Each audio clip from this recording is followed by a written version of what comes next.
Hello everyone, welcome to the What If Anime YouTube channel. Today, we're diving into an exciting new story that will take your imagination to the next level. Let's get started. See what if Naruto was the son of the traveler and sage of Rome. Chapter 1. The Camp of the Fallen Empire. Thump, thump, thump, thump, thump. Naruto grabbed his head in pain, his heart pounding Lee. A kick drum in his chest as he fell to his knees. It took all his strength not to fall forward, to not give in to the sweet release unconsciousness would offer. The world swirled around him as he IED to get the painful images out of his head. Kakashi-sensei's dead body, Hinata-chan being blasted away with the Shinra Tensei and stabbed with Pain's blade. Obasan falling into a coma. Fukasaku telling him of Jiraiya's death. Like a mantra, he mumbled, "Go away. Go away." But no sound came out, leaving him mouthing words like as if he was reciting a prayer, or a curse. Drip drop drip drop. His mindscape was dark, steel pipes hissing and dripping water at a constant rate. His hands grabbed his spiky blonde hair by the roots, threatening to pull it out as he edged closer and closer to insanity. It would be so easy to give in. To just leave this world and go meet Jiraiya-sensei, Kakashi-sensei, Gigi, Dad and Mom. It would be easy to leave the village to fend for themselves. After all, the villagers didn't like him that much. It would be so easy to just be another name on the memorial stone. His cerulean blue eyes looked down at the murky water below, staring back at himself. His whisker marks seemed thicker, more feral, and his tan skin seemed to have lost its color.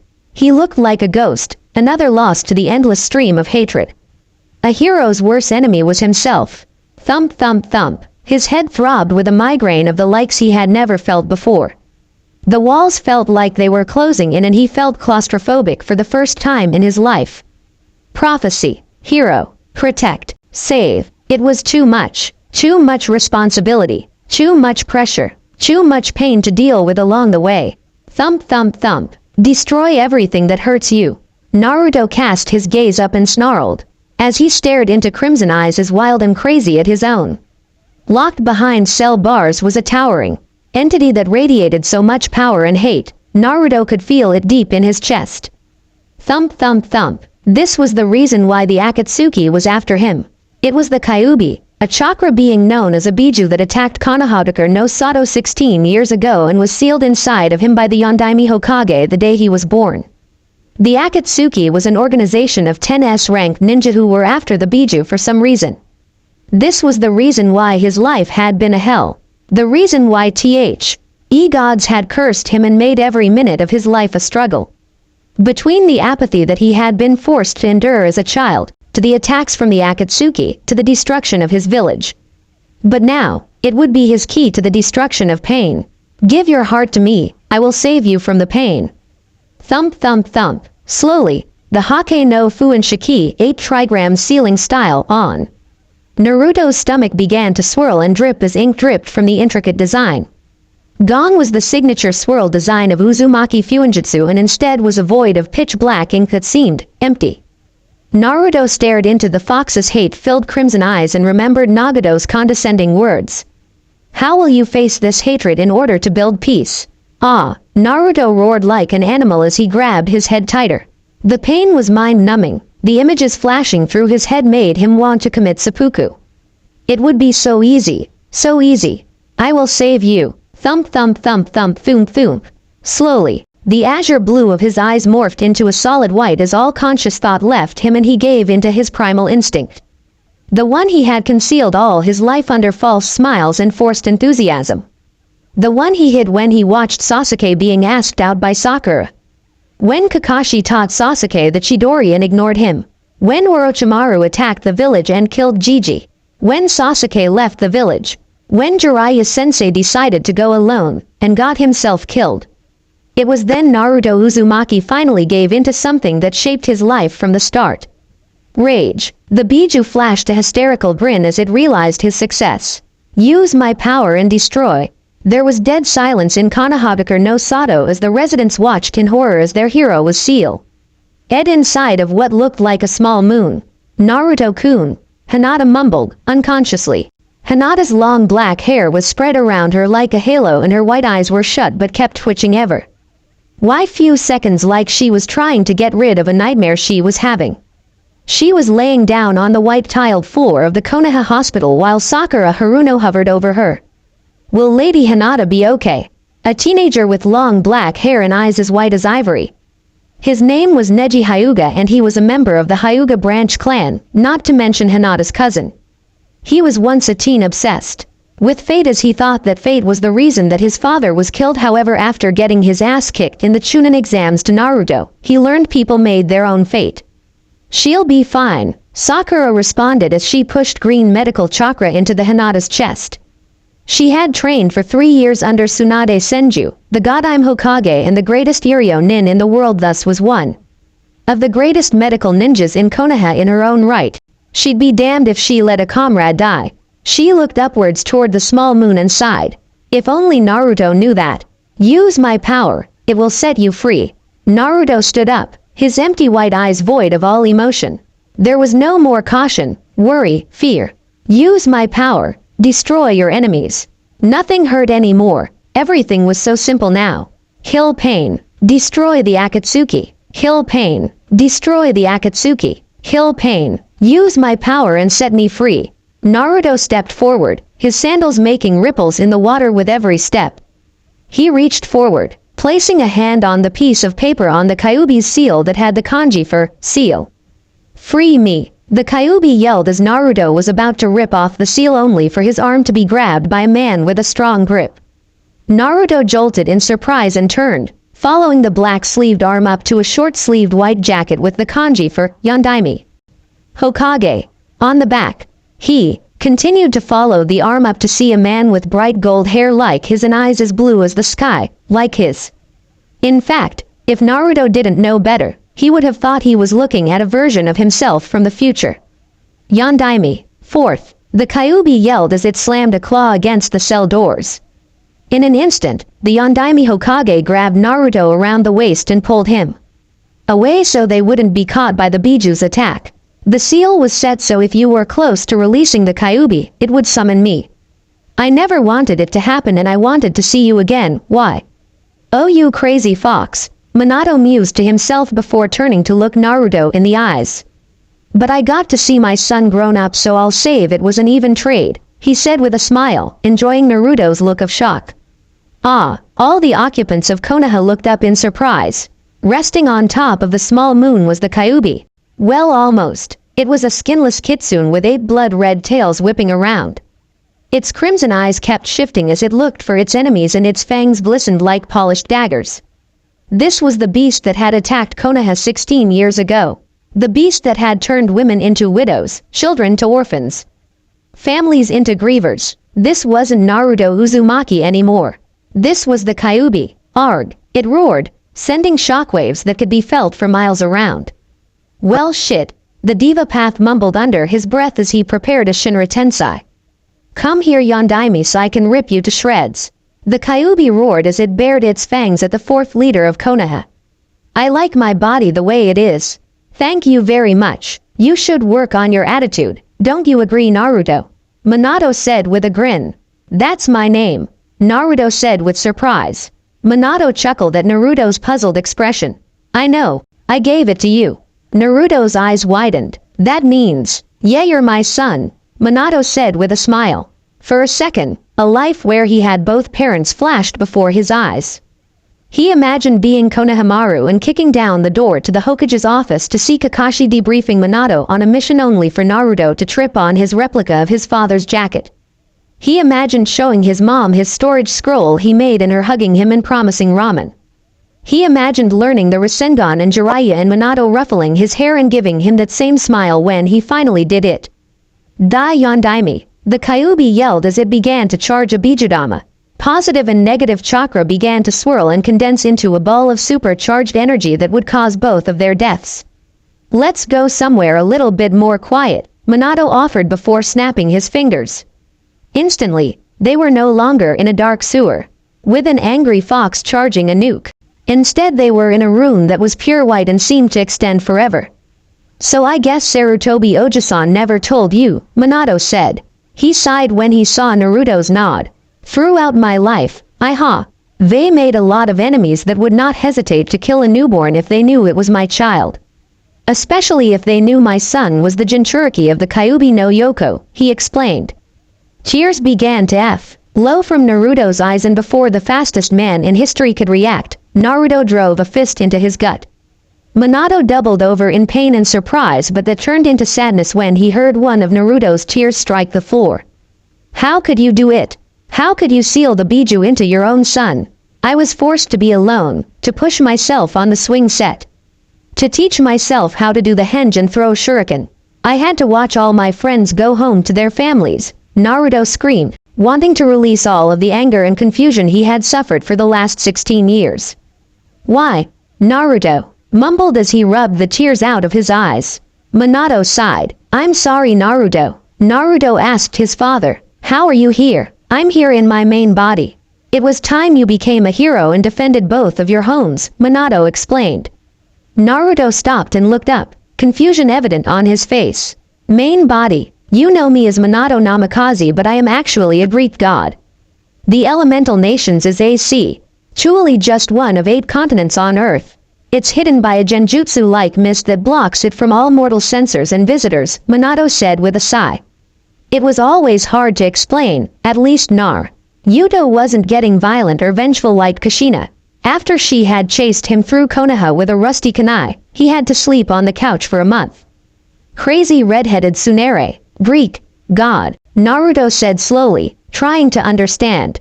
Yes, and once you defeat pain, my world requires your assistance. There are others like you, other half-bloods, and now there is an enemy that they cannot defeat without your help, Minato explained. Avoiding the part of the story that Naruto was always supposed to come help the Olympians regardless. After all, it was foretold in prophecy.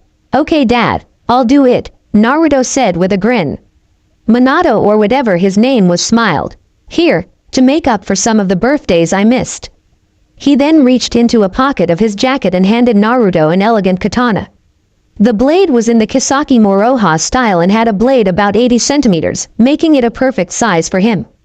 Its sheath and blade were made of a weird bronze metal that shone like chakra steel but was unlike anything Naruto had ever seen before. The tsukamaki of the weapon was wrapped carefully with black silk.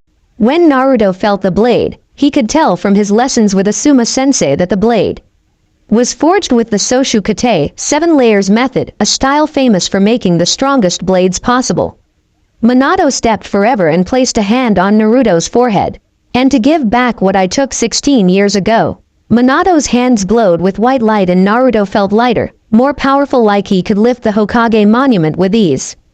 It was after if all his life, he had been held down with weights like Lee's, but now they were off. He was free. When you get to America, find this address, Minato advised as he handed Naruto a slip of paper. Naruto was going to ask his father questions when Minato began to glow with light. I guess your grandfather needs me. Goodbye, my son. Oh, and close your eyes. Bye, Dad. I guess I'll see you around, Naruto said before he was forced to close his eyes as the light began to become painful. Once the light receded, Naruto realized something. Wait, Dad, what's your real name? However, once again, the young Uzumaki was alone, although not as much as he once was. Pain looked up at the moon and his eyes narrowed. No longer was it the Kyuubi radiating power on the small moon.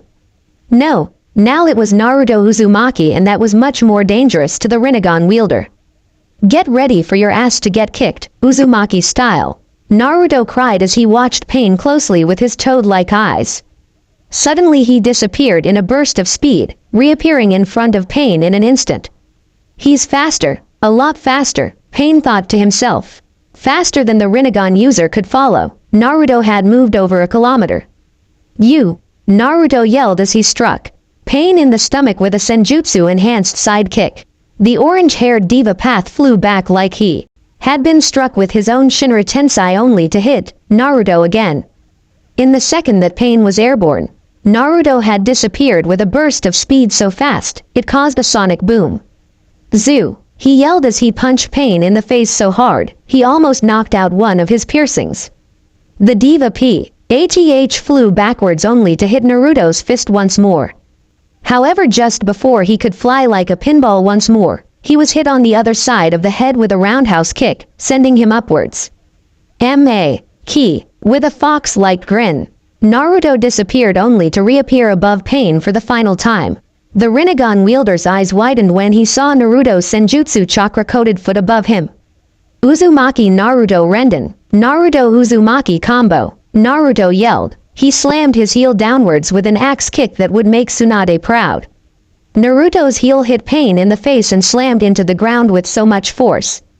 It made a crater and made a dust cloud that restricted all vision.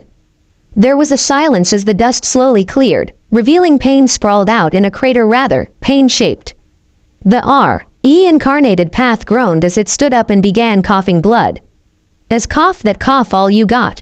Naruto rolled his eyes and Pain frowned. Shinra Tensei, Naruto's eyes widened in surprise for a second as he was sent blasting backwards only for him to twist midair and land with a hand on the floor to balance himself. Is that all you got? Naruto taunted with a smirk on his face. Pain bro. W led before turning a fist out toward Naruto. Bansho Tenin, a force grabbed Naruto and sent him flying toward Pain, who pulled out a chakra rod, ready to impale the blonde demigod. Naruto grinned as he flew toward the orange-haired path. In his hand formed a blue ball of spirally chakra. Slowly, wind blades began to gather within the ball before extending outwards into 4 curved blades, making it look like a giant shuriken. Shuriken, Naruto yelled as he threw the S-rank technique at the leader of the Akatsuki with deadly precision. Pain's purple eyes widened in shock before he quickly opened his fist. Shinra Tensei. Both the chakra weapon and the young Uzumaki were sent blasting backwards, and this time, Naruto's landing wasn't so graceful. He struck the ground with his back and bounced, causing him to strike one of the few remaining walls. He sighed as he drew his new katana and bent his knees, sliding into a Batojutsu stance he remembered Gekko using. 5 seconds Maida, AR masochist, Naruto said with a grin as he took off. 1. By now, he was a blur with his red coat fluttering in the wind. Anyone who watched him would feel a hint of nostalgia as the last time they saw a man move that fast. He was wearing a white cloak with red flames. With every step Naruto took, a crack formed in the ground and there was a sonic boom that shook the ruined buildings around him. 3. Pain's eyes widened in surprise. The ground around Naruto was being set on fire with every step and the heat was slowly getting closer. 4. With a final mighty step, Naruto disappeared. No shimmer, no flash, no vortex. Just disappeared. I guess that was all that you had. Pain looked down and wasn't really surprised to see a bronze blade pierced through his chest. He was even surprised when he saw the katana was in the hands of Naruto Uzumaki, son of the Yondaime Hokage, sage of Mount Myobokuzen and hero of Konohadokure no Sato.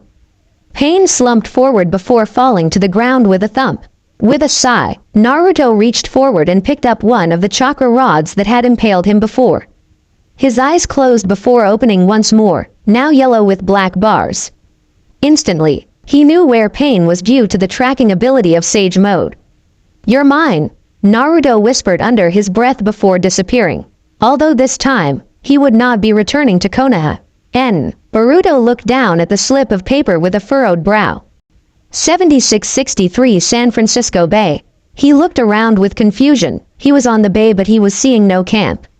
Suddenly, he felt the sun beam dire into his eyes and he was forced to shut them for a moment. When they were open, he saw what he had been missing. "That's some genjutsu," he mumbled under his breath. Before him was something beyond a camp. It was huge, with a lake and a deep river that seemed to encircle the entire camp. Each of the buildings were built with gorgeous white marble and had huge columns in the Doric style supporting them. On many of the hills there were large temples for different gods. There was even a huge field with what looked like catapults and other siege equipment. Oh, he was gonna have fun here. Naruto was just about to walk inside when he felt something on the small of his back, and by the way it felt, it was sharp. "Who are you?" Naruto, however, wasn't worried and was more focused on the camp. "It's beautiful." "Yes it is." He heard the person about to shish kebab him admit, and by the tone, he could tell it was a girl. He quickly whipped around before she could react, grabbing the head of the hair and stabbing it into the ground before looking up at her. Whoa, the girl was about his age if not a bit younger and had tan skin slightly darker than his. Long black hair as dark as midnight, tied in a braid cascaded down one shoulder and her eyes were a black so sharp, they pierced into his soul. She was wearing a gold chest plate over a purple t-shirt and yoga shorts which did not hid anything from Naruto's wandering eye. Damn it, Ero Sennin. He never really paid attention to girls much. Sakura was more of a psychological need for an object of affection than actual love. Hinata, as nice, but he hadn't really spent time with her since that time when they were young. Naruto noticed the girl was short compared to him, only coming to his shoulder, but her build and posture made up for it. Overall, she was both beautiful, deadly, and looked like she would kill him if he did anything stupid. Just the kind of girl he needed in his life. About as beautiful as you, Naruto mumbled under his breath. The girl growled and lunged at him with the dagger strapped to her waist. Naruto's eyes widened as he wasn't expecting an attack and stepped back, tripping over the gold spear on the ground. He fell back, accidentally grabbing her hand and pulling her down with him. He landed on his back, her on his waist and straddling him. She quickly placed her dagger to his neck and pinned down both of his arms with her thighs. Who are you? Naruto Uzumaki, demigod, Naruto introduced. He would have put out his hand for her to shake, but they were both incapacitated for a moment. The girl paused and stared into his eyes, looking for deceit before sighing and releasing his arms from their restraints. She put out her hand to Naruto. Reina Avila Ramirez Arellano, daughter of Bologna and legionnaire of the 5th cohort. Naruto grinned his foxy grin and took her hand. Nice to meet you, Reina-chan. The two sat there for a moment before Naruto blushed a bright red. Reina-chan, could you please move your butt off of my crotch? Reina nodded quickly before standing up, allowing Naruto to stand up and stretch. It was only then Reina really took him in. His spiky gold hair and blue eyes, his unusual attire and his weapon strapped to his waist. You're an odd one, Reina admitted as she watched Naruto do a few jumping jacks so that blood would move away from parts of him. Naruto stopped his exercise and grinned. I could say the same about you. Reina sighed and began walking. Come, I'll take you to the praetors so they can see if you're worthy of the legion. Naruto threw an arm around her shoulder and gestured out toward the beauty of New Rome. Ah, this is a start of a beautiful friendship. Don't touch me, okay? It had been a year and a half since Naruto appeared at sea. Amp Jupiter, and he quickly rose through the ranks. After earning a spot in the 5th cohort, he was quickly elected Centurion along with Buen after he helped the 5th defeat the 1st and 2nd in his first war games. Overall, he was very dignified and rolling around at the speed of sound. Got places to go. Gotta follow my rainbow, Naruto yelled as he ran laps around New Rome at close to the speed of sound. The only thing anyone who was watching would be able to see was a blur of black and purple, and every time he reached the Caldecott tunnel, Frank would draw another mark on her tally system. Currently, he was at 9.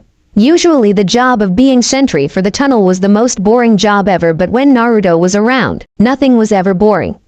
Hazel was one of the people Naruto was closest to, and he was the one who stood for her, allowing her to be recruited into the Legion.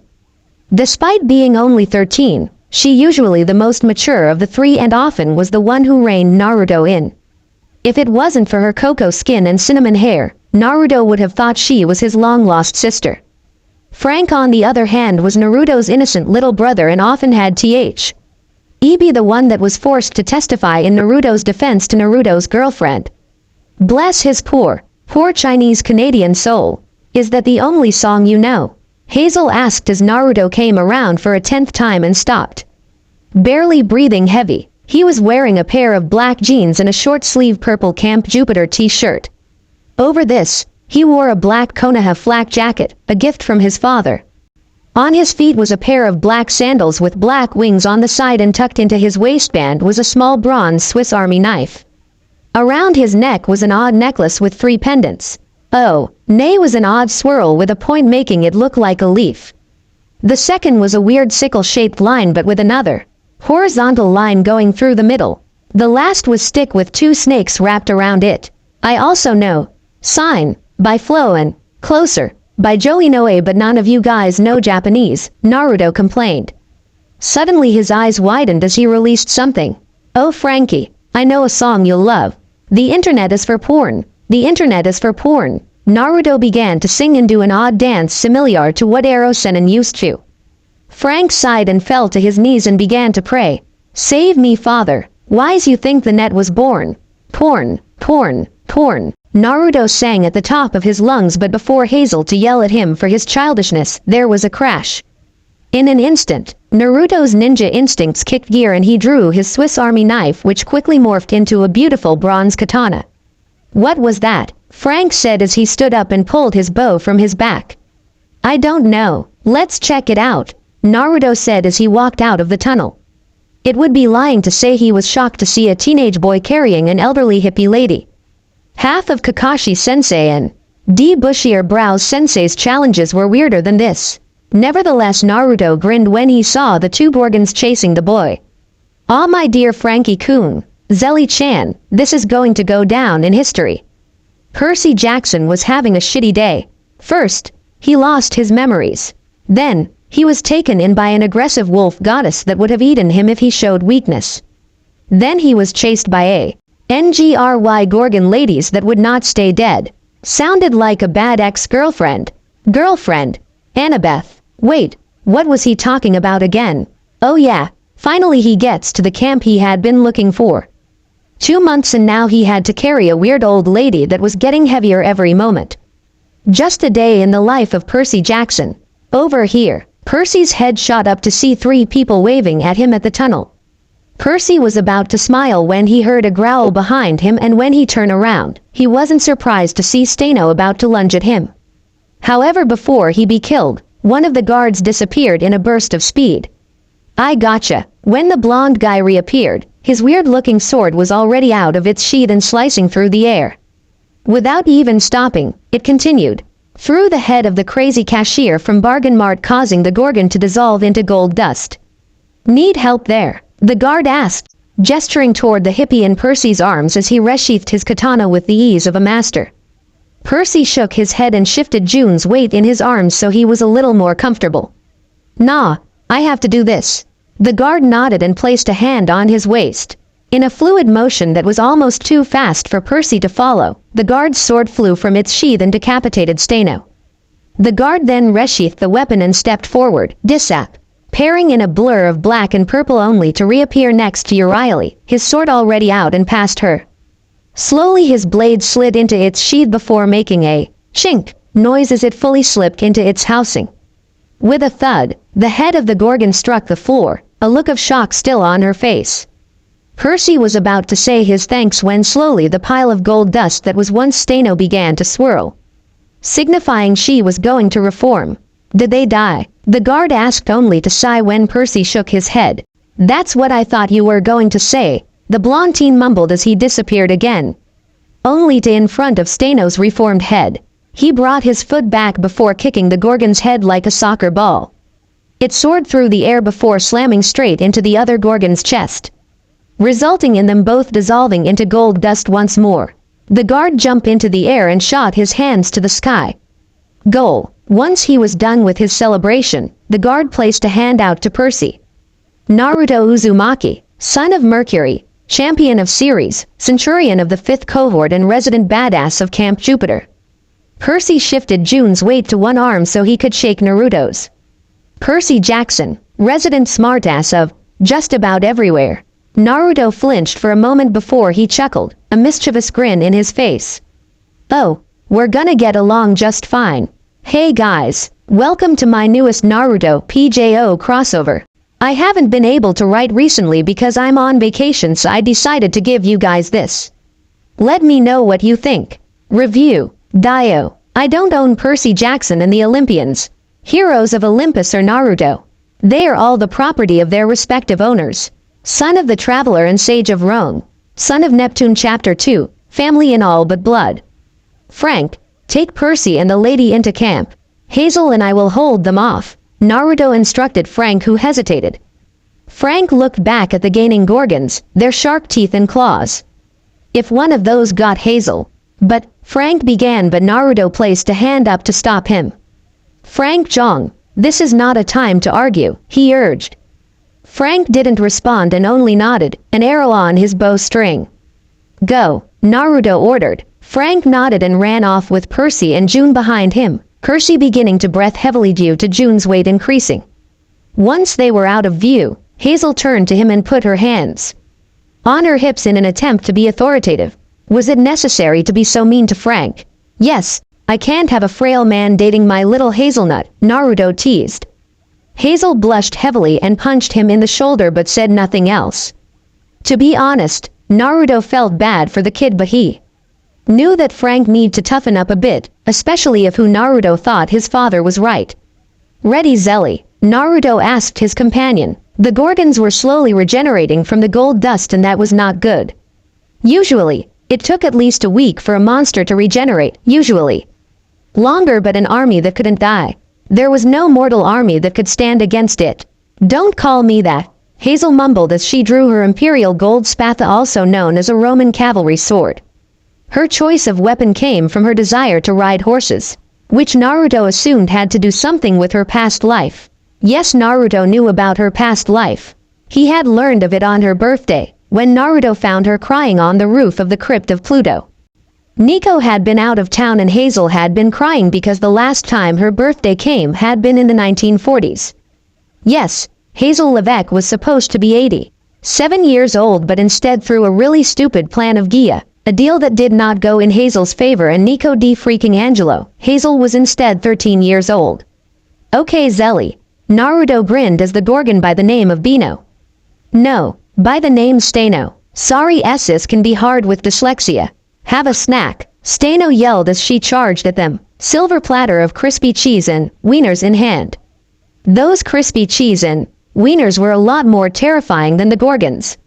Let's have a contest, who can kill them the most? Naruto asked as Urieli regenerated fully. Steno shot forward but Hazel blocked her teeth with her spatha. What do you mean the most? Naruto shot forward and kicked Urieli in the face, slamming my head into the floor and dissolving her into gold dust again. Like that, Hazel nodded and ducked, allowing Steno to shoot forward and flip over Hazel's back. Steno did a full half somersault before landing on her back, and when she did, Hazel's spatha was driven through her face. Ah, the wonders of training with a shinobi.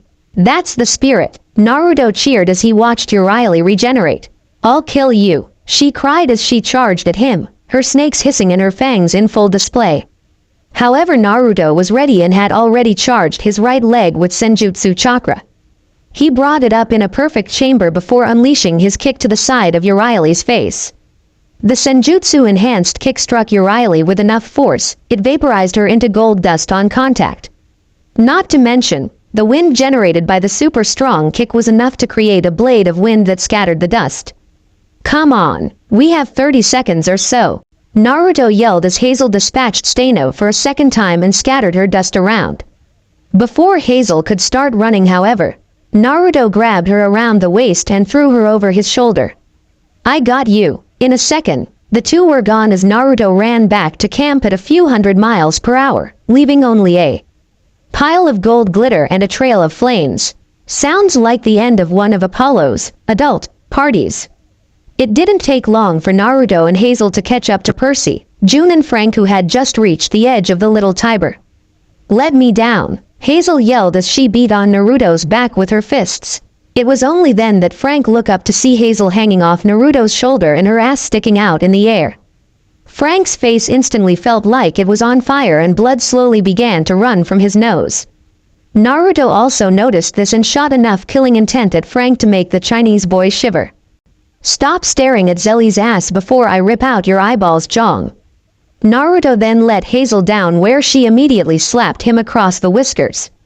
I hate you. Why is Zelly-chan such a tsunere? Naruto complained as he cried anime tears. It didn't hurt that much. Sakura-chan and Obasan hit harder in her sleep, but still, Hazel was so mean. Suddenly, Frank tapped him on the shoulder and pointed off into the distance toward two figures. I thought you killed them. Naruto scowled in annoyance and sheathed his blade. I did. They didn't stay dead. June the hippie spread out her arms out, almost punching Percy in the face.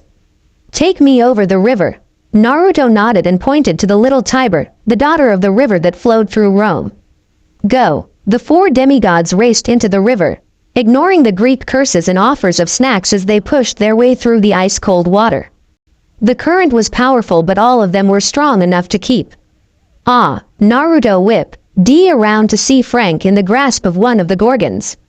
It looked weird seeing the big koala of a Roman being held by a middle-aged woman with snakes for hair, but Naruto knew the Gorgons were strong. Shit, Naruto cursed as he tried to think of a plan. Luckily, he didn't have to, as two gigantic hands made of water burst from the water and grabbed the Gorgons, forcing them to drop Frank into the water. Steno and Euryale struggled in their liquid constraints but couldn't break free no matter how hard they struggled. With almost no effort at all, the watery appendages smashed the snake-haired monsters onto the bottom of the river, disintegrating the old ladies into golden dust that was washed away by the river before they could reform. Naruto grinned as he got out of the river and watched the display of badassery that Percy had just showed. Cool, son of Neptune. Percy stumbled onto the riverbank, June in his arms, his clothes steaming like he had been dropped in an acid bath. Hazel and Frank waddled their way out of the little Tiber themselves, tired but relatively unharmed. June eased herself out of Percy's arms and stretched like she was not an old lady at all. Well, that was a lovely trip. Then, if the day could get any weirder, the elderly woman grew until she was at least 7 feet tall. Her hippie outfit became an elegant blue dress and a long cloak made of goat skin. In her hand was a staff with a lotus flower that looked much more dangerous than a gladius in her hands. Looks like Yagura's staff, Naruto mused to himself as he dropped to one knee like all of the OT. Her members of the legion that had gathered. Naruto turned his head to his left to see Reina, who was already looking at him. What happened? She mouthed to him before putting on her preacher face, as Naruto called it. Yes, Reina, the little sentry from 2 years ago, had been elected praetor last year when Johnny and Amir, the previous 2 praetors, decided they wanted to go to college. Naruto had offered the other position, but he denied it, so instead it went to Jason Grace, son of Jupiter. He liked Jason. He was smart, cool and had a good head on his shoulders, but nevertheless, Naruto still kicked his ass when Jason tried hitting on Reina. Damn Sparky. Romans, I present to you Percy Jackson, son of Neptune. For months he has been slumbering, but now he is awake. His fate is in your hands, Juno announced. Naruto and Reina cast a look at each other. Neither said anything, but anyone watching could tell that a conversation was going on. The Feast of Fortuna is approaching. Death has been chained. A war is on the rise. The Legion must be ready, she said. She drew her imperial gold gladius and pointed it in the air. Senatus Populus Grammanus. All of the Romans clapped a fist to their chest and bowed their heads. Senatus Populus Grammanus. Juno nodded her head before sheathing her weapon and disappearing in a shimmer of gold light. Too many mortals for her to go into her true form, so she used a form of high-speed movement instead of teleporting. It's like comparing the Shunshin to the Hiraishin, Naruto mused to himself. Before he could continue pondering the traveling methods of the gods, he was smacked across the face by his lovely girlfriend. Reina hadn't changed much over the last few years, although she had grown behind her imperial gold armor and golden cloak. Goddammit, Kakashi-sensei. She grabbed him by a whiskered cheek and yanked him to his feet, although she was only up to his shoulder. You idiot! You created a sonic boom that almost broke the first cohort's brackets. Gods, why are all the women in my life so aggressive? Naruto complained before casting his gaze toward the sky. Is that what Kasen was like? Reina rolled her beautiful black eyes. You're an idiot of the highest caliber. Naruto chuckled and placed an arm around Reina's shoulders. Guilty as charged, but hey, you wouldn't love me if I was normal. Reina glared at him. Don't touch me. Naruto sighed and slid his arm off of her. Same old Rei-Rei-chan. Reina frowned and turned toward Percy, who immediately began to sweat under her gaze. So a son of Neptune comes with the blessing of Juno. Percy shook the back of his head awkwardly. Look, my memory's a little fuzzy. It's gone actually. Do I know you? Reina hesitated. I am Reina, praetor of the 12th Legion. And no, I don't know you. Naruto frowned. He knew she was a bad liar, but not that bad. He'd have to teach her, as lying was a basic part of being a shinobi, or at the very least, a leader. Reina turned to Hazel, Naruto and Frank. Hazel, bring him inside. I want to question him at the Principia. Then we'll send him to Octavian. Naruto rolled his eyes at the mention of Octavian's name. We must consult the Uberies before we decide what to do with him. Percy raised an eyebrow. Wait, do with me. We must know if the gods have given us to have a new recruit, Reina said, although she didn't seem to be very hopeful. She placed a hand on her dagger as she stared deep into Percy's sea-green eyes with her own obsidian black. Or a prisoner to kill. Dun dun dun, Naruto yelled as he slammed his fingers down on an imaginary piano. If the mood wasn't so tense, Percy would have facepalmed. Camp Jupiter was a weird place for Percy Jackson. 1 minute you were in front of 3 Roman guards decked out in full Roman armor and imperial gold weapons sharp enough to shave with. The next minute you were drinking espresso and eating muffins you bought from Bombio, the two-headed coffee merchant. After he was interrogated by Reina with her scary dogs. Hazel took him to this huge temple on a hill where he had been forced to watch his pillow pet get murdered and mutilated by a creepy pale kid that acted like he had just had diarrhea. All of this would have been too much to take in if he had not been able to find some reliable friends, even if they were a bit eccentric. That son of a Gorgon, Hazel cursed, wishing she could use her spatha to cut off that annoying Legacy's special parts. Percy raised an eyebrow in concern. Are you okay? Hazel snapped out of her thoughts and nodded her head. Yeah, let's go meet my brother. Before Percy could ask more questions, the tiny girl grabbed Percy's wrist and pulled him along as she started running, as if trying to run away from the problems that seemed to follow her where she went. Apparently Hazel's demons never heard of phrase, till death do us part. Hazel led Percy past the huge temples of Jupiter and Mars, the tiny temples dedicated to Neptune and Bacchus, and past the beautiful garden of Venus to a small black crypt built into the side of a hill. It was hidden in the shadows, and if not for the light of the setting sun, it would have been impossible to see. It was made of black marble and a weird black metal that seemed to radiate darkness. Once they were near the crypt, they heard loud arguing from within. I'm telling you, I already checked there, a younger voice insisted. Fine then, it's not near the brass fortress, a slightly older and more familiar voice complained. Percy and Hazel walked into the black marble temple to see Naruto and a black-haired boy leaning over a map laying on top of a coffin. The black-haired boy was short with extremely pale skin and was wearing black jeans and a World War II aviator jacket. He had messy black hair that almost covered his eyes that were as black as midnight. He wore a chain for a belt, a black t-shirt with skull designs and a skull ring made of silver or platinum. Hey, I brought a friend, Hazel called as she walked through the door. Naruto looked up and waved. Hey Percy. Hazel knocked on the coffin, getting the boy's attention before she gestured toward Percy. This is Percy Jackson, son of Neptune. Percy, this is my brother. Nico looked like a deer in the headlights for a moment before he regained his composure and held out his pale hand. Pleased to meet you. I'm Nico D'Angelo. Hazel had never been more terrified in her time at Camp Jupiter. It was like introducing 3 nuclear bombs to each other. Everything thought Nico was harmless, a traveling oddball. Naruto was a loudmouth, a prankster, so no one really took him that seriously until it came to battle. Hazel knew better. Once, she caught Nico and Naruto sparring. To say it was terrifying would be like saying Cerberus was a big dog. Every time Nico's pitch-black sword met Naruto's glowing bronze, the earth around them seemed to crack and a mini shock wave flew from the area. Trails of flame and bone littered the ground. So much raw power saturated the air it was difficult to breathe for the New Orleans girl. In the end, she could only watch as these 2 demigods clashed, flowing though their attacks like it was all just a deadly dance. And then there was Percy Jackson. The sea-green-eyed teen ran into camp with a goddess, controlled water with so much skill he created 2 hands that grabbed the Gorgons but left Frank alone before crushing the monsters easily. That was not ordinary demigod power. Percy's face contorted in confusion as he stared the young son of Pluto. I know you. Naruto raised an eyebrow and looked at Nico, who just tilted his head in confusion.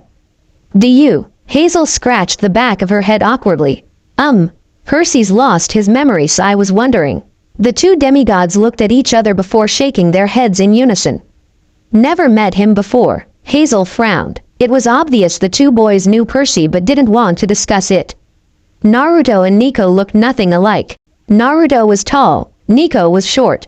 Naruto was tan, Nico was as pale as a skeleton. Yet they were as close as friends could be, to the point that they kept secrets from their little sister. Perhaps it had something to do with Naruto's father working with Hazel and Nico's in the underworld business. Either way, the two boys were tight-lipped and Hazel knew she wouldn't be getting any answers right now.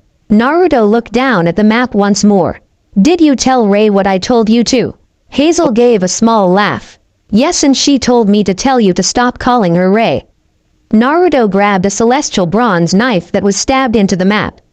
It was not a normal dagger, as it had 3 blades and a ring at the end that made it look strange and deadly. Naruto smiled at the thought. Unlikely. Percy looked between the 3 with confusion, as if they were speaking a secret language. "What are you talking about?" Nico's face darkened, which looked odd on his pale face. "Dia is rising." "Dia?" Percy asked with a furrowed brow. Naruto pointed to a picture on the wall of a woman in a brown dress and flowers in her hair. She had a mustache and monocle drawn O.N. with Sharpie, and a dart was sticking out of her forehead, courtesy of Naruto. "The Earth Goddess, the mother of the Titans and grandmother to the gods. She is asleep most of the time but hates the gods and their children," he explained half-heartedly. "Mother Earth is trying to kill us?" Percy asked in surprise. "Yeah," Hazel responded. Hazel explained how Saturn attacked last summer and how Camp Jupiter marched toward the Bay Area and kicked down the doors of Mt. Orthes. After a long and bloody battle with Naruto and Jason fighting Koyos and Krios respectively, they defeated the Titans there and destroyed Saturn's throne. "So Saturn just left?" Percy asked. Nico nodded, although it looked forced. "Most likely faded back into the abyss once more. But the real Hazel began before being cut off by a shout from the hill. "Hey!" Everyone turned to see Frank jogging up the hill. He was wearing his jeans, purple Camp Jupiter shirt and a denim jacket, his hands still covered in grease from cleaning weapons. Naruto noticed Hazel seemed to be enthralled by Frank, causing him to scowl.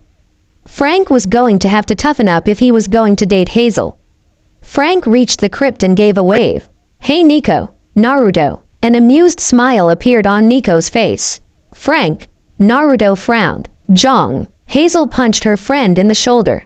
"Be nice." Naruto laughed, his blue eyes shining with mirth. "I am being nice. You should see me be mean. I don't think Shukaku can poop the same way ever again." Frank went pale before shaking his head to rid himself of the images that were running through his head. "Reina sent me to get Percy." Naruto nodded. "Go take him to Ray." "Hazel, Nico and I need to talk." "See y'all later," Percy said as Frank dragged him down the hill toward the Principia. Nico turned to his sister and best friend. "We have much to discuss. So between the two of you, you've already searched a corner of Tartarus?" Hazel exclaimed in surprise. The 3 were on top of the crypt, Sarone, dead by bones and millions of dollars worth of diamonds. The campers knew better than to steal from temples, especially Pluto's. Naruto and Nico were 2 of the only demigods to ever go into Tartarus and survive. Nico because his child of Pluto heritage and Naruto's abilities as a son of Mercury. Between the child of the underworld and the greatest escape artist in camp, they were a good duo. Nico nodded. "Yes, but I fear we must delay our search now that Percy is here and the Feast of Fortuna grows near." "You know him," Hazel accused. Naruto and Nico looked at each for a moment and Nico cracked a smile. "Perseus Jackson. He's an interesting one." Hazel frowned and opened her mouth like she wanted to say something, but Nico shook his head. "I'm sorry Hazel, but some secrets need to stay secret for now." "He's not like me?" Hazel asked, not sure of what she wanted the answer to be. Nico shook his head sadly. "No, Hazel, he's not like you. Is he dangerous?" Hazel asked, confused. "Extremely. To his enemies but not to Camp Jupiter," Naruto explained with a smile. He liked the kid, even though he knew what Percy had done to Reina in the past. Nevertheless, when Percy got his memory back, his ass was going to get whooped. Hazel hesitated, unsure, but Naruto places a hand on her shoulder. "Don't worry Zelly, you can trust him." "Don't call me Zelly." Hazel complained but sighed. Is it true? About death? Is Alciwanus? Hazel asked. Naruto's face darkened. Yes, but I don't think he has the power to stop death by himself. Nico nodded in agreement. He must have a partner. Naruto frowned. I just don't know who it could be. The children of Pluto and Mercury paused. Naruto leaned back and accidentally looked directly into the waning sun. Shit, look at the time. Hazel's eyes widened as she jumped to her feet and took off toward New Rome. Let's go. I don't want to be sewn into a sack of weasels. To anyone else this would have been an odd statement, but Naruto and Nico knew exactly what she was talking about. They quickly leapt to their feet before running after Hazel, who was sprinting like a centaur was after her. How troublesome, Naruto mumbled under his breath as he reached out, grabbed Nico by the aviator jacket and sped off at a speed faster than the eye can travel, only pausing to grab Hazel with his other hand. The first time Naruto had seen the Legion assemble, he had to admit he was a bit impressed. It was almost shinobi-level war preparation. The first 4 cohorts, each 40 kids strong, stood in rows in front of their barracks on either side of the Via Praetoria. The 5th cohort assembled at the very end, in front of the Principia, since their barracks were tucked in the back corner of camp next to the stables and the latrines. Hazel had to run right down the middle of the Legion to reach her place. The campers were dressed for war. Their polished chainmail gleamed over fresh purple t-shirts and ripped jeans. Even their leather combat boots looked ferocious with their iron cleats, great for marching through mud or stomping on faces. In front of the legionnaires, like a line of giant dominoes, stood their red and gold shields, each the size of a refrigerator door. Every legionnaire carried a harpoon-like spear called a pilum, a gladius, a dagger, and about 100 pounds of other equipment. How they managed to carry that much stuff in till fight was something Naruto was confused with to this day. The children of Pluto and Mercury jogged down the street as everyone was coming to attention, so their entrance was really obvious. Naruto and Nico looked at each other before Nico rushed to the side next to Percy Jackson and Naruto ran to the front next to Gwen, leaving Hazel to walk behind Dakota. Reina trotted around on Scipio, her Pegasus, while evaluating the Legion with a calculating gaze. She stared at each and every member, scowling when she saw Naruto's lack of armor. In fact, the only obvious weapons on him was the Celesti, Al bronze katana at his waist and the 3-bladed knives strapped to his jeans.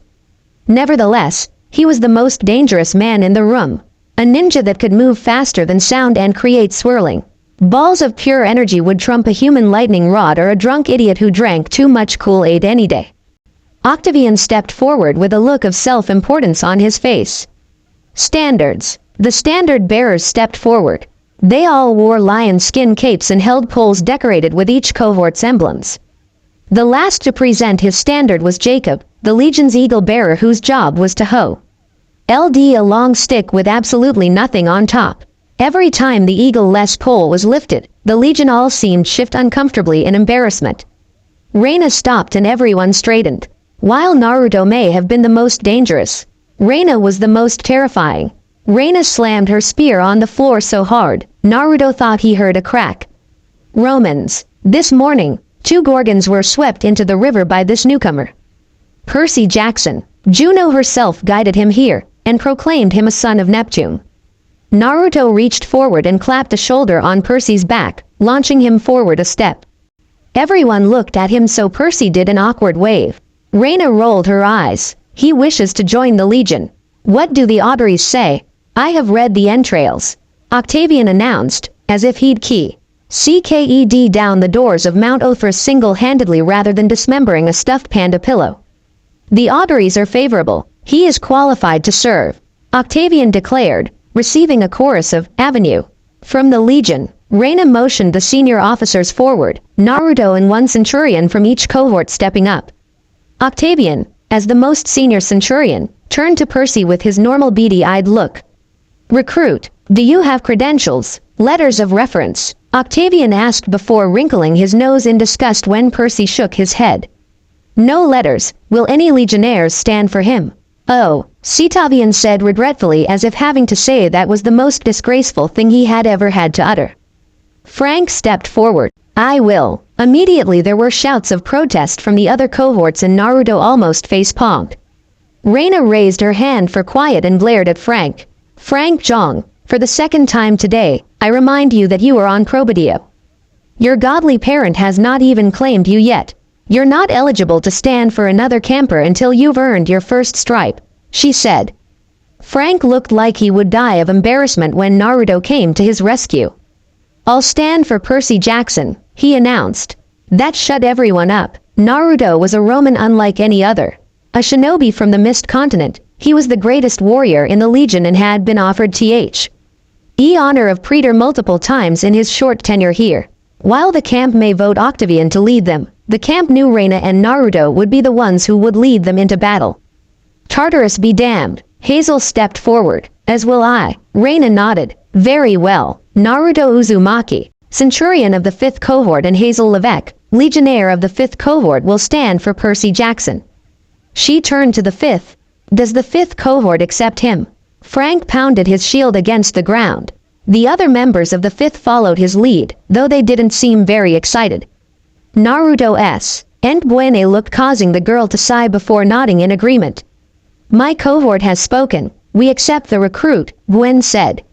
Reina looked at Percy with pity.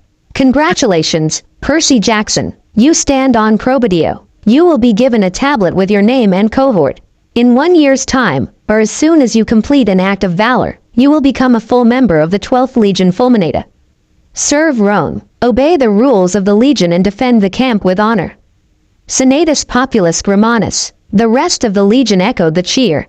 Reina wheeled her Pegasus away from Percy, like she was glad to be done with him. Naruto frowned. He knew that Reina didn't like Percy, but she was way too obvious about it. Centurions, you and your troops have 1 hour for dinner. Then we will meet on the field of Mars. The 1st and 2nd cohorts will defend. The 3rd, 4th and 5th will attack. Good fortune, Reina announced. Dismissed, she ordered. A bigger cheer went up, for the war games and for dinner. The cohorts broke ranks and ran for the mess hall. Hazel waved at Percy, who made his way through the crowd with Nico and Naruto at his side. To Hazel's surprise, Nico was beaming at her. Naruto was beaming as well, but he was always smiling. Good job, sis. That took guts, standing for him. Nico congratulated. Naruto smiled before looking over at Percy. One of the guards had given Percy his lead probation nameplate. Percy had strung it on his leather necklace with the strange beads that had different designs on each one. As soon as Naruto saw the beads, he flinched.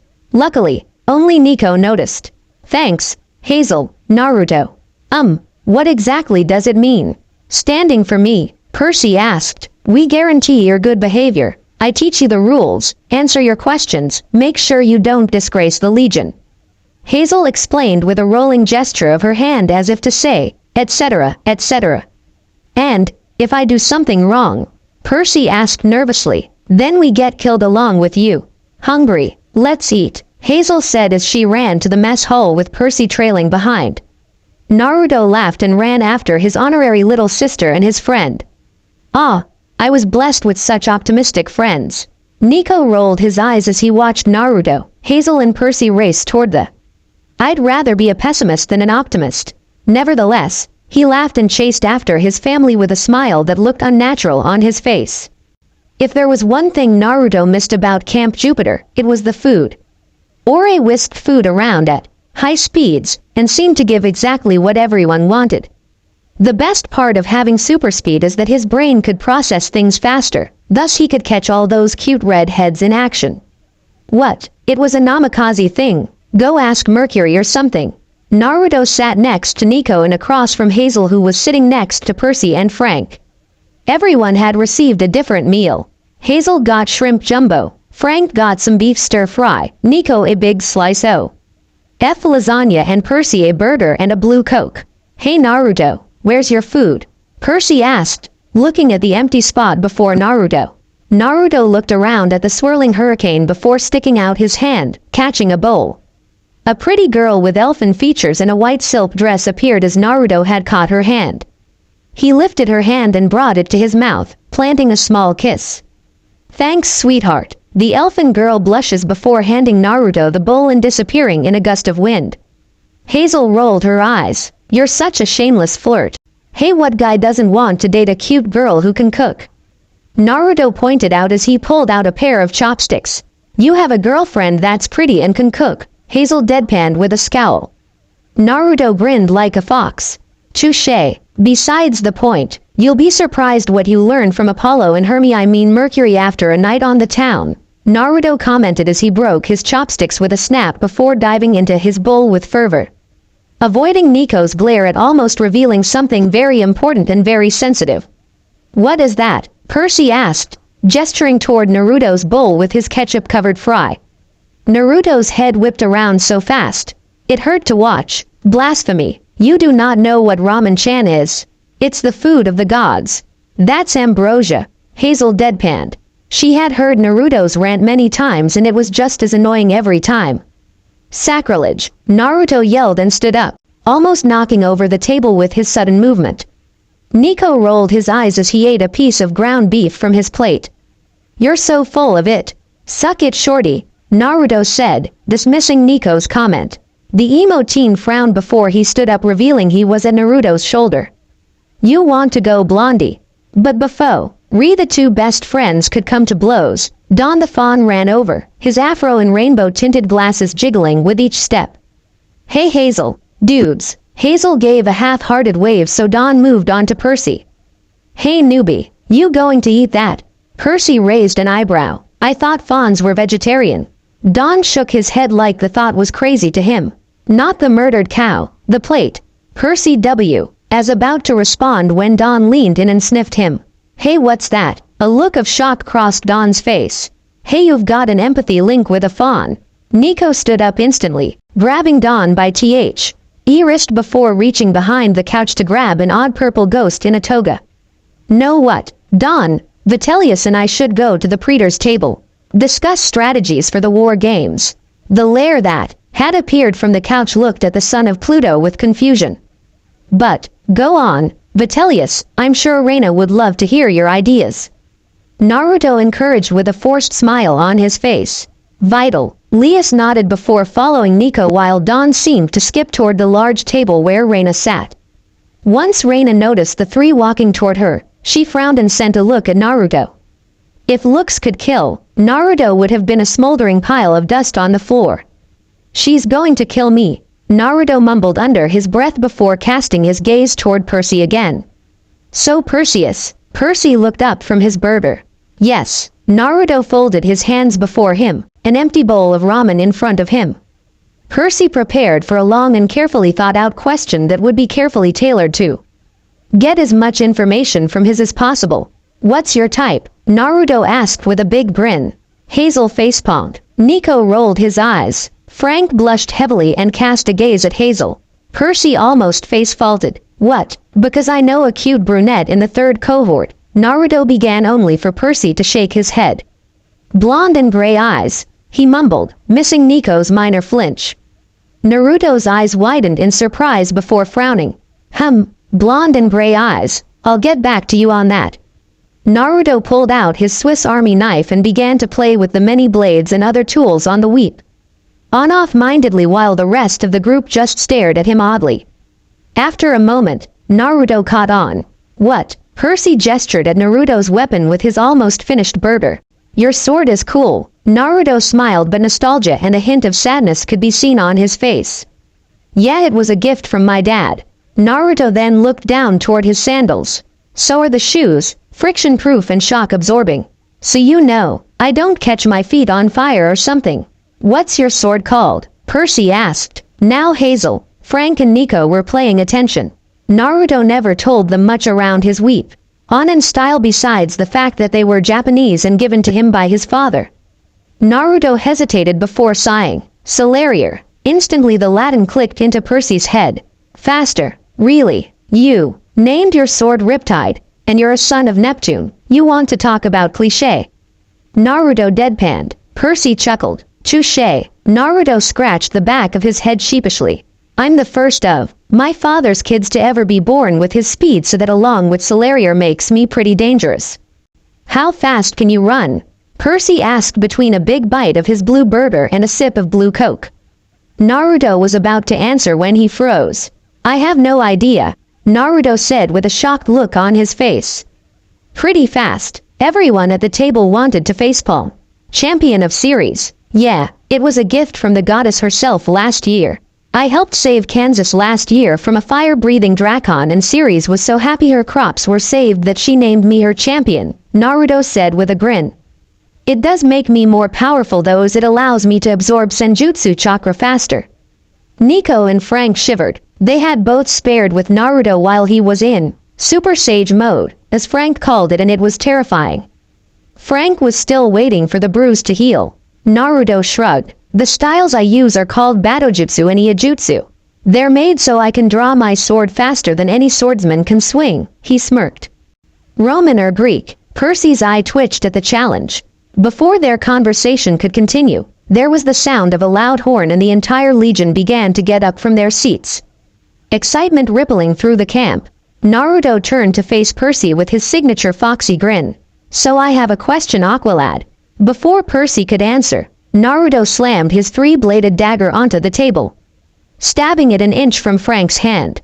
Are you ready to kick some ass? Always, Percy said with a grin almost as big as Naruto. It was time to show some Romans how Greeks fought. Review por favor. Tria. I don't own Percy Jackson and the Olympians, heroes of Olympus or Naruto. They are all the property of their respective owners. Son of the Traveler and Sage of Rome, son of Neptune. Chapter 3. Ah, what a beautiful day to come back to life. They did a good job today. That's bad for us, Hazel mumbled as they reached the field of Mars. It was a huge field of short GR. That was the setting of most of Camp Jupiter's complementary activities like Deathball, Tag, and Naruto's personal favorite, the war games, although he did like the Colosseum battles as they reminded him of the third stage of the Chunin exams. Sitting at the other end of the field was a fortress the size of Hokage Tower made of stone with huge iron portcullis, gigantic guard towers, deadly scorpion ballistae, and water cannons galore. It was an interesting sight for everyone except for the shinobi son of Mercury. Nothing a good Odama Recentrican, Big Ball Recentrican, wouldn't destroy. Reina said no Recentricans in camp. Hazel scolded. Reina had a very strict set of rules for Naruto after he showed her the power a Recentrican and some of his other techniques could do. Needless to say, there was now a part of the field of Mars that was missing a huge chunk of land. Not to mention instantaneous Senin Moto, Sage Mode, and being able to go several times faster than the speed of sound. It was the Flash met Superman and they had an Asian love child. Yeah, sorry for the weird image. But Zelly-chan, Naruto began to complain but stopped when he saw the tiny girl place her hands on her hips. No, Hazel said using a tone that meant, this is final. Naruto may be the fastest human alive and champion of one of the 6 eldest Olympians, but Hazel was still terrifying. This was Ko Ming from the team that fought a man who could control gravity, turn his body into weapons, summon animals, absorb chakra, remove souls, and summon the freaking king of hell. Stupid overpowered eyes. Percy looked between the two in confusion. What are you talking about? Naruto sighed. I'm actually from a place called the Mist Continent, which is a giant island hidden by so much magical mist that the mortal world doesn't know it exists. Over time, the people of my world discovered that we can control our life force to do incredible things. Percy raised an eyebrow. This sounded very Dragon Ball Z-like. Like what? Naruto sighed and placed a hand out. Almost instantly a ball of blue swirling energy formed in Naruto's hand. It was elegant, a perfect sphere that made only a slight hum, but on the inside, it was chaotic. Swirling like hurricane that would destroy anything in its path. Like that, Naruto said with a big grin. Percy's jaw was almost unhinged from his head, which was quite a funny sight, Naruto had to admit. It's called the Rasengan and it's an A-rank technique created by my dad. It took his stupid godly ass 3 years to make it, but was finally able to make a jutsu that didn't need hand seals, Naruto explained. Percy, Hazel and Frank looked around to see if lightning would strike their blonde-haired friend, but nothing happened. Naruto and her Mercury had an odd relationship. They were a lot closer than most gods and their children, to the point they sometimes went out drinking with Apollo and Mars. On the other hand, Naruto would never forgive his father for leaving him in Konoha alone and never telling him of his heritage. How powerful is it? Percy asked. The Rasengan. strong enough to vaporize a hellhound on contact, Naruto said with a grin. When Percy heard this, he almost tripped over the rock in front of him in surprise. Are you sure you're not from Dragon Ball Z? Naruto ignored the question as he watched the first cohort enter the fort. I don't know why Ray won't let me use the Rasenshuriken. It can destroy that fort in one blow, Hazel deadpanned. Naruto raised an eyebrow. So, Hazel facepalmed, and everyone in it. Naruto scratched the back of his head sheepishly. Oh yeah, that's why. So the fort is manned by the first and second cohorts and the third, fourth and fifth are trying to break in and steal the banners while defending our own. We're supposed to work together but in the end, it's every cohort for themselves. Hazel explained to Percy, so we're supposed to get in, take the banners and get out. It's like capture the flag, Percy said. Just more dangerous, Frank pointed out. Percy chuckled as he spun Riptide in his hands, its celestial bronze blade making an arc in the air with every revolution. Oh, you've never played capture the flag with me. Frank flinched when he saw Riptide. Percy arched a brow. We can use real weapons, right?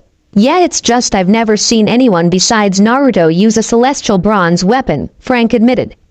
The thing Frank was actually thinking about was if Naruto was given his weapons from his father, a god, then Percy probably got his weapon directly from his father as well. I won. What's it like to know who your father is? Frank mused to himself sadly as he checked Percy's leather armor. To Frank's surprise, every strap and buckle was correct. Wow, it's perfect. Percy shot a glance over to his blonde friend who was strapping Celerier to his jeans. What about you, Naruto? No armor. Naruto shook his head as he readjusted his jacket. I don't usually get hit, but even then, the clothes are reinforced. Percy looked around at the other cohorts. The first cohort was putting on their shining imperial gold helmets, their sparkling iron cleats and their clean leather armor. They would have looked terrifying if the one leading them wasn't a pale blonde with the voice of a banshee and a bunch of teddy bears around his waist. The second cohort was almost as nice in terms of equipment and were certainly more scary than the first due to fact that they were led by James, son of Mars and a teen with enough muscle to make Arnold Schwarzenegger think twice. The third and fourth were mostly filled with legacies of Ceres, Vulcan, Venus and other gods who weren't directly combat-oriented, however their parents had sent in letters so they weren't placed in the final cohort. Finally, there was the fifth. The members were all wearing dirty leather armor, shields whose paint was coming off and imperial gold weapons that had enough chips to look like Samahata. All He members looked at the field with down faces, like they could see their defeat in the future and they just wanted to get it over with. When the tiny red-head girl in the front was jumping around and giving thumbs up and encouraging pep talks in an attempt to cheer up her cohort, but was beginning to discover her efforts were fruitless. Something tells me the fifth isn't considered the best, Percy deduced. Yeah, Frank answered with a sigh. Naruto placed a hand to his chin in thought. Which is interesting since Reina, Jason and I all come from the fifth and now that you guys are here, we're even stronger. Hazel rolled her eyes. So we're most likely going to be thrown against the wall first to weaken the defenses.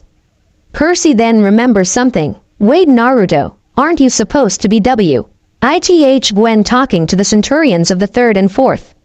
Naruto waved him off as he picked at Celerier's hilt. I let her be the diplomatic one. Translation. He's too lazy, Hazel said with a pout. Naruto grinned like a fox. Gwen walked up to the group. So good news, guys, we're gonna be thrown up against the walls to soften the defense. The entire cohort groaned. Gwen sighed. I know, but be this time we'll be blessed by Fortuna. She then put on her game face, which looked weird on her but still serious. Line 1, you're with me. Turtle formation to the walls and try to draw their fire. Line 2 will take Hannibal and the scaling ladders to the western wall. If line 1 can distract them, then you may be able to get over the wall in time. She turned to the group on the side. Hazel and Frank, try to keep Percy alive.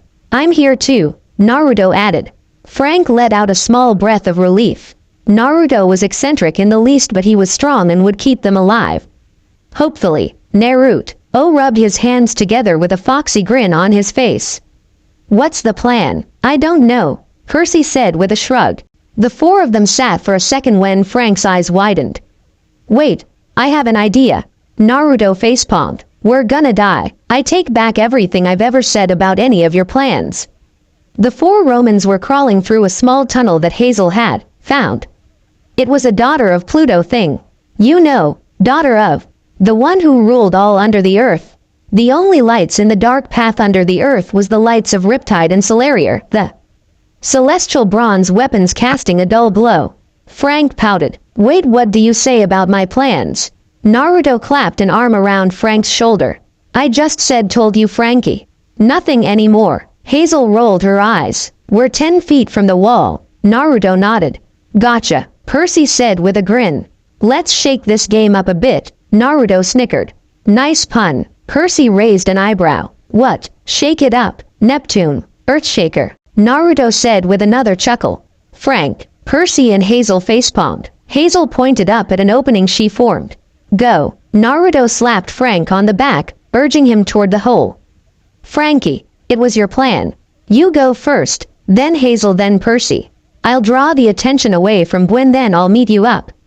Frank hesitated before nodding, climbing out of the tunnel and into the chaos. Hazel gave Naruto a hug. Stay safe. Naruto nodded and gave her a thumbs up. You too. Hazel nodded and walked out, Percy behind her. Naruto waited for a second before jumping out, his hands already in his favorite hand sign, Kage Bunshin no Jutsu. Instantly, a clone of Naruto sprouted into existence next to him. Naruto prepared to form his most powerful technique when he remembered something. Reina said no Rasenshuriken. He sighed. Don't want to anger my Tsunere girlfriend. He looked around to find the fifth being pummeled by the other cohorts, Gwen desperately trying to keep the turtle formation together. In his hand sprouted a spinning ball of blue energy, 4 tiny wind blades sticking out of the side. Senpo. Futon Rasengan. Sage Art. Wind Release Rasengan. His clone formed a tiger seal. Senpo. Kaden Gokaku no Jutsu. Sage Art. Fire Release Great Fireball Jutsu. He threw the Futon Rasengan, allowing it to intercept the fireball that was shot from the clone's mouth. The two attacks combed into a raging tornado of flame that shot straight at the cohorts attacking the fifth, forcing them to jump out of the way. He had decided to take up the Kaden nature last year as a tribute to Ero Sennin. It was difficult to say the least as he had no teacher to learn from, but he had managed to replicate some of the techniques he had seen Kakashi-sensei, Sasuke Tem and Ero Sennin. Hey idiots, lay off my cohort, he roared at the top of his lungs. All of the cohorts looked at Naruto and had a simultaneous look of, oh no. Naruto disappeared in a burst of speed, only to reappear in a senge. UTSU charged sidekick to a fourth cohort member's shield. Dynamic entry. The Roman was sent flying, straight into a bunch of second cohort members like a bowling ball to a bunch of pins. Naruto disappeared again, reappearing behind a group of Romans who quickly crumpled under his blows. A knee to the ribs, a punch to the solar plexus, a roundhouse kick to the face. All were perfect. Charge, Johnny, one of the centurions yelled. The remaining Romans turned away from the fifth and ran at Naruto, who just waited, hand on Solarier's handle.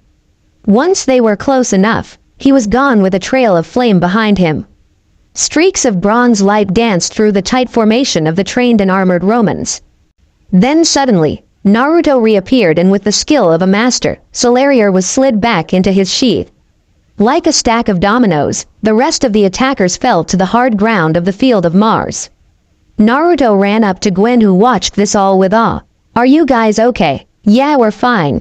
Go, she said before pointing at the wall. Okay, stay safe, Naruto yelled before he disappeared again, running straight up the wall. Gwen raised her imperial gold into the air. Fifth, we march. There was a roar of agreement this time.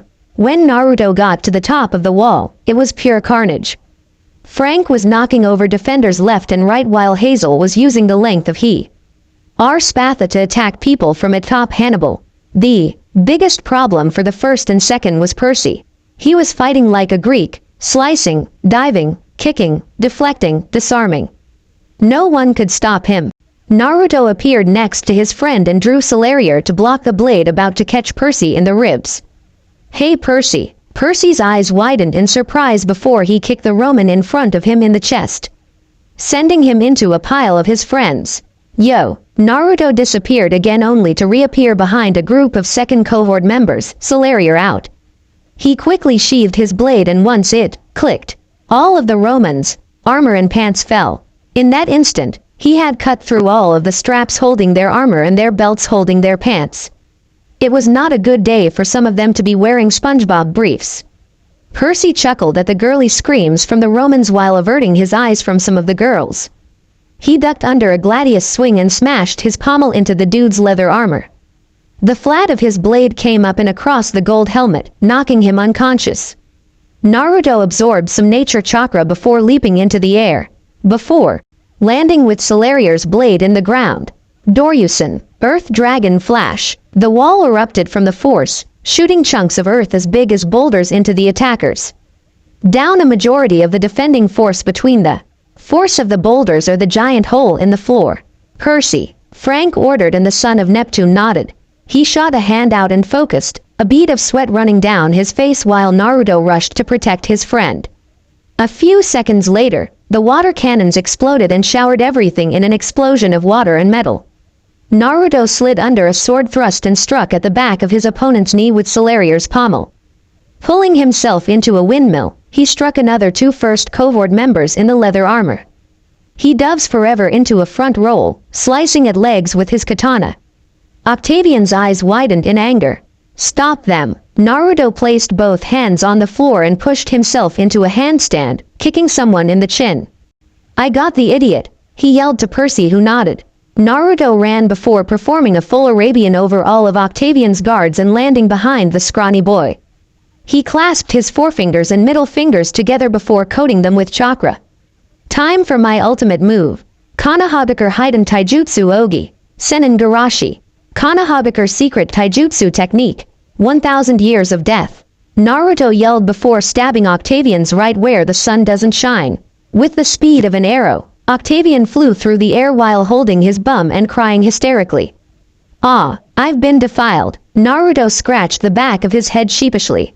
Geez, he makes it sound like we don't know he's explored that place by himself. Nico facepalmed and turned to Reina. Your boyfriend's an idiot. Crude but effective, Reina said with a hand on her chin in thought. If Nico didn't know better, he would have thought that Scipio rolled her eyes. The Romans in the first cohort stared in shock for a moment at their leader's violation before too. RNING to Naruto while being careful to face him directly. It was a new rule of Camp Jupiter, never turn your back from Naruto Uzumaki or you may experience constipation. Naruto smirked. I would love to stay and chat but I've gotta run. He disappeared in a burst of speed close to the speed of sound only to reappear in the inner keep where Hazel was destroying everyone from atop Hannibal. He grabbed the banners before throwing them as hard as he could, allowing Hazel to grab them from atop the elephant. Go, he ordered. She nodded before turning around and bursting through the wall with her Kevlar-enforced elephant. Naruto never thought he would say that. He leapt onto Hannibal while searching for his other two teammates. His eyes quickly found them among the chaos, watching as they quick. Kaylee destroyed the last of the defenders with their strength while the rest of the fifth caught up. Let's go, Naruto shouted. Percy and Frank nodded and ran to climb on. Onwards they rode to victory. The banners displayed high and the rest of the fifth around them like a guard.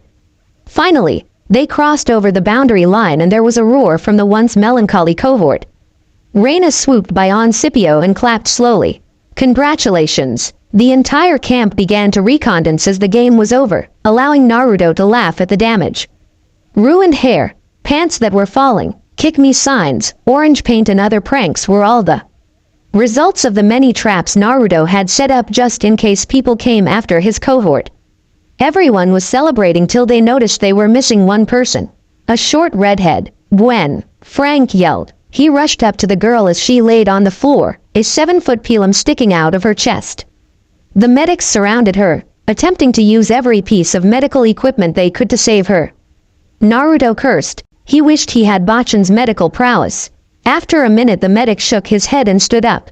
Reina surveyed the campers from her Pegasus. There will be an investigation. Honorable death is one thing, but this is different. Naruto knew exactly what she meant. The marks engraved in the wooden shaft of the pilum. CHTI Legio 12F. The weapon belonged to the first cohort and the point was sticking out the front of her armor, meaning she had been stabbed from behind. Naruto looked around, scanning each member of the first before landing on Octavian, who was missing his pilum. In an instant, he was in front of the slimy legacy of Apollo and was lifting him from his grip on his neck. His cold blue eyes radiated killing intent. "Where is your pilum, you piece of shit?" Octavian grabbed for the constricting hands around his throat, but they were too strong. It would be so easy to make a fist, to snap this asshole's neck like a twee. Gwen gasped. Everyone stepped back. Gwen opened her eyes. The color came back to her face. What is it? She blinked. What's everyone staring at? She didn't seem to notice the 7-foot spear sticking out through her chest. Behind Frank, a medic's eyes widened. There's no way. She was dead. She has to be dead. Naruto dropped Octavian like a sack of potatoes and rushed to his fellow Centurion's side. Gwen's breathing was heavy, but she was alive. There was a river, and a man asking for payment. I turned around and the exit door was wide open. So I just left. I don't understand. What's happened? Naruto turned to Frank, who nodded. Gwen-chan, don't move. Gwen looked confused but nodded. Naruto went behind her and pushed the spear slowly out, Frank pulling from the front until the spear was out. It was slick with her blood, but Gwen didn't seem to notice. The blood quickly stopped before the wound started to heal, similar to Naruto's Wolverine-like healing factor. Percy grabbed one side while Frank grabbed the other. Reina whipped around to Nico and Naruto and gave them a glare. Is this some kind of trick? A power of Pluto, perhaps? She questioned with a stern glare. Naruto and Nico shook their heads. No, Pluto doesn't let people return. A thunderous voice rolled across the field. Death loses its hold. This is only the beginning. Campers drew weapons. Hannibal trumpeted nervously. Scipio reared, almost throwing Reina were it not for Naruto's hand behind her waist. I know that voice, Percy said. He didn't sound pleased. In the midst of the legion, a column of fire blasted into the air. Campers who had been soaked by the cannons found their clothes instantly steam-dried. Everyone scrambled backwards as a huge soldier stepped out of the explosion. The soldier was 10 feet tall, dressed in Canadian Forces desert camouflage. His black hair was cut in a flat-topped wedge like Frank's. His face was angular and brutal, marked with old knife scars. He wore a utility belt with a pistol, a knife holster and several grenades. In his hands was an oversized M16 rifle. As everyone else stepped back, Frank stepped forward. Naruto cast a look at his friend before nodding. It was about time. Frank took a few more steps forward before kneeling, the rest of the camp following his lead. Naruto hated kneeling, but he knew that Reina would get mad at him and make him sleep on the couch for the week if he didn't. Naruto then noticed that Percy was not next to him and was instead standing up, glaring at the war god. You're Ares, Percy said with a frown on his face. What do you want? A collective gasp went up from 200 campers and an elephant. Naruto facepalmed. Reina wanted to gut him with a knife. Hazel wanted to hide in her armor. Frank looked at Percy like her was insane. Instead of blasting Percy to Mars, puns, the god bared his brilliant white teeth. You've got spunk, kid, he said. Ares is my Greek form. But to these followers, to the children of Rome, I am Mars, patron of the empire. Divine father of Romulus and Remus. We've met, Percy said, uncertainty written on his face. We had a fight. Naruto and Nico shared a glance. Mars chuckled. I fight a lot of people. But I assure you, you've never fought me as Mars. If you had, you'd be dead. Now, kneel, as befits a child of Rome, before you try my patience. Percy, Frank pleaded. Percy clearly didn't like it, but he knelt. Romans, lend me your ears. Mars snickered. I've always wanted to say that. Naruto chuckled. He could share a drink with this guy. I come from Olympus with a message. Jupiter doesn't like us communicating directly with mortals, especially nowadays, but he has allowed this exception, as you Romans have always been my special people. I'm only permitted to speak for a few minutes, so listen up. Mars announced in a booming voice. He pointed at Gwen. This one should be dead, yet she's not. The monsters you fight no longer return to Tartarus when they are slain. Some mortals who died long ago are now walking the earth again. Thanatos has been chained, Mars declared. The doors of death have been forced open, and no one is policing them, at least, not impartially. Gaia allows our enemies to pour forth into the world of mortals. Her sons the giants are mustering armies against you, armies that you will not be able to kill, unless death is unleashed to return to his duties. You will be overrun. You must find Thanatos and free him from the giants. Only he can reverse the tide. Mars looked around and noticed that everyone was still silently kneeling, a few ready to wet themselves. Oh, you can get up now. Any questions? Reina rose uneasily and approached the god, followed by Naruto who had a big grin and Octavian who was bowing like an Olympic ass-kisser. Lord Mars, Reina said carefully. We are honored. Beyond honored, said Octavian. So far beyond honored. Naruto slapped Octavian on the back of his head so hard he was slammed to ground, his face bouncing when it hit the grass of the field of Mars. Mars smirked and held out a fist to Naruto who grinned and bumped it. Well, Reina said, holding back her need to roll her eyes at the buddy bro god Mance. Thanatos is the god of death, the lieutenant of Pluto. Right, and you're saying that he's been captured by giants. Right, and therefore people will stop dying. Reina asked with an arched brow. Naruto raised an eyebrow. He had bad experiences with reincarnated bodies, and if this was anything like the last time, he wasn't waiting 5 seconds. Not all at once, Mars said.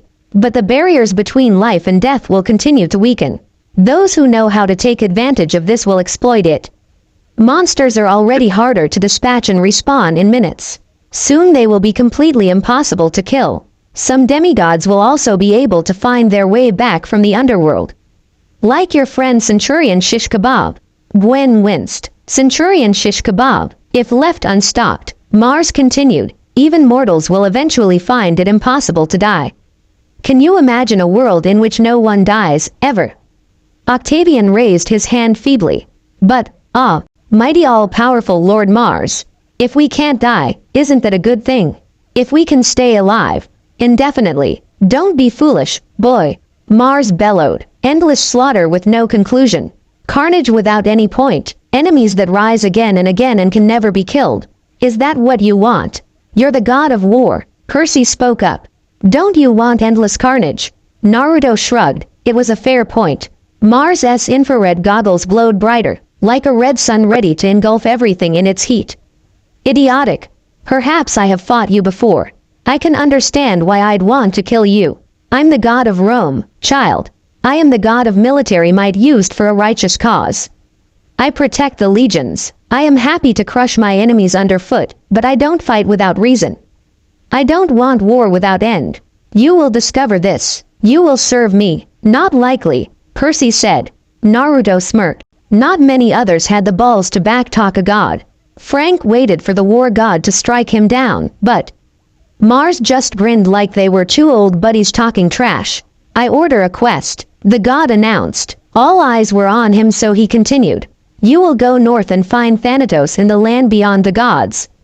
You will free him and thwart the plans of the giants. Beware Gaia. Beware her son, the eldest giant. Next to Frank, Hazel made a squeaking sound. The land beyond the gods. Mars stared down at her, his grip tightening on his M16. That's right, Hazel Levesque. You know what I mean. Everyone here remembers the land where the Legion lost its honor. Perhaps if the quest succeeds, and you earn by the Feast of Fortuna, perhaps then your honor will be restored. If you don't succeed, there won't be any camp left to return to. Rome will be overrun, its legacy lost forever. So my advice is, don't fail. Octavian somehow managed to bow even lower. Lord Mars, just one tiny thing. A quest requires a prophecy, a mystical poem to guide us. We used to get them from the Sibylline books, B.U. Now it's up to the augur to glean the will of gods. So if I could just run and get about 70 stuffed animals and possibly a knife. You're the augur, the god interrupted, bored of the scrawny boy's rambling. Why yes, my lord. Naruto coughed into his hand, but it sounded suspiciously like submissive much. Mars chuckled. He pulled a scroll from his utility belt. Anyone got a pen? The Legionnaires just stared at him like he had flown from Venus. Mars sighed. 200 Romans, and no one's got a pen. Never mind. He slung his M16 onto his back and pulled out a hand grenade. There were many screaming Romans, and from the smell, a few may have wet their leather armor. Then the grenade morphed into a ballpoint pen and Mars began to write in red ink. Naruto and Frank looked at Percy with wide eyes. The Canadian mouthed to the son of Poseidon, "Can your sword do grenade form?" Percy mouthed back with a frown, "No." "Shut up." "There," Mars muttered as he finished writing and threw the scroll at Octavian. "A prophecy. You can add it to your books, engrave it on your floor, whatever." Octavian read the scroll with a raised eyebrow. "This says, go to Alaska. Find Thanatos and free him. Come back by sundown on June 24th or die." "Yes," Mars said. "Is that not clear?" "Well, my lord, usually prophecies are unclear. They're wrapped in riddles. They rhyme, and," Octavian mumbled. Naruto groaned. He hated politicians. They never know when to shut up. Mars casually popped another grenade off his belt. "Yes, the prophecy is clear," Octavian announced to the Legion. "A quest." "Good answer." Mars tapped the grenade to his chin in thought. "Now, what else?" "There was something else." "Oh, yes." He turned to Frank. "Come here, kid." Frank looked scared, but he did as the war god asked. Mars grinned. "Nice job taking the wall, kid. Who's the ref for this game?" Reina raised her hand. "You see that play, ref?" Mars demanded. "That was my kid. First over the wall. Won the game for his team. Unless you're blind, that was an MVP play." "You're not blind, are you?" Reina looked like she was trying to swallow it. "Never mind." Naruto giggled pervertedly. "No, Lord Mars," she said with a shake of head. "Then make sure he gets the mural crown," Mars demanded. "My kid, here," he yelled at the Legion, in case anyone this side of the Prime Meridian hadn't heard. "Emily Jong's son," Mars continued. "She was a good soldier. Good woman. This kid Frank proved his stuff tonight. Happy late birthday, kid. Time you stepped up to a real man's weapon." He tossed Frank his M16. For a split second Naruto thought his poor Chinese friend would be crushed under the weight of the massive assault rifle, but the gun suddenly changed in midair, becoming smaller and thinner. By the time Frank caught it, the weapon was a spear. It had a shaft of imperial gold and a strange point like a white bone. "The tip is a dragon's tooth," Mars explained. "You haven't learned to use your mom's talents yet, have you? Well, that spear will give you some breathing room until you do. You get 3 charges out of it, so use it wisely." Talents, Naruto thought as he roamed his memories for any gifts in Greco-Roman mythology that could apply to Frank. "Now, my kid Frank Jong is gonna lead the quest to free Thanatos, unless there are any objections," Mars said, although there was a hidden challenge, as if he was tempting anyone to try. Of course, no one said a word, but many of the campers glared at Frank with envy, jealousy, anger, bitterness. The gods were often conceited and sometimes never claimed their kids at all. Sometimes this was worse than not knowing. Knowing your parent was there and didn't care enough to claim you as their own. "You can take 3 companions," Mars explained. "This quest is important enough to bend the rules slightly. One of them needs to be this kid." He pointed at Percy, who frowned. "He's gonna learn some respect for Mars on this trip, or die trying." He then pointed at Naruto. "I would take that kid too. Mercury speaks highly of him." Naruto grinned but didn't miss the looks of envy from the campers. Not many demigods get talked about between gods. "As for the third, I don't care." Mars shrugged. "Pick whomever you want. Have one of your Senate debates. You all are good at those." The god's image flickered for a second, like static before solidifying. Lightning crackled across the sky. "That's my cue," Mars said with a sigh. He turned to the Romans, who were still staring in shock and confusion. "Until next time, Romans, do not disappoint me." The god erupted in flames, and then he was gone. Reina turned towards Frank. Her expression was part amazement, part nausea, like she'd finally managed to get that phallic object down her throat. She raised her arm in a Roman salute. "Avenue, Frank Jong, son of Mars." The whole legion followed her lead, but Frank looked like he was about to fall to his knees and cry to the heavens. Or go to a One Direction concert. Both were worthy of crying to the heavens. Naruto clapped a hand on Frank's shoulder. Don't you love risking your life to go on a quest to a land beyond the gods? It gives you such a thrill. Hey guys, Chapter 3. This story is my greatest Naruto crossover yet, so I would like to address a few things so this note might be longer than usual. Please stay and listen to what I have to say about the story.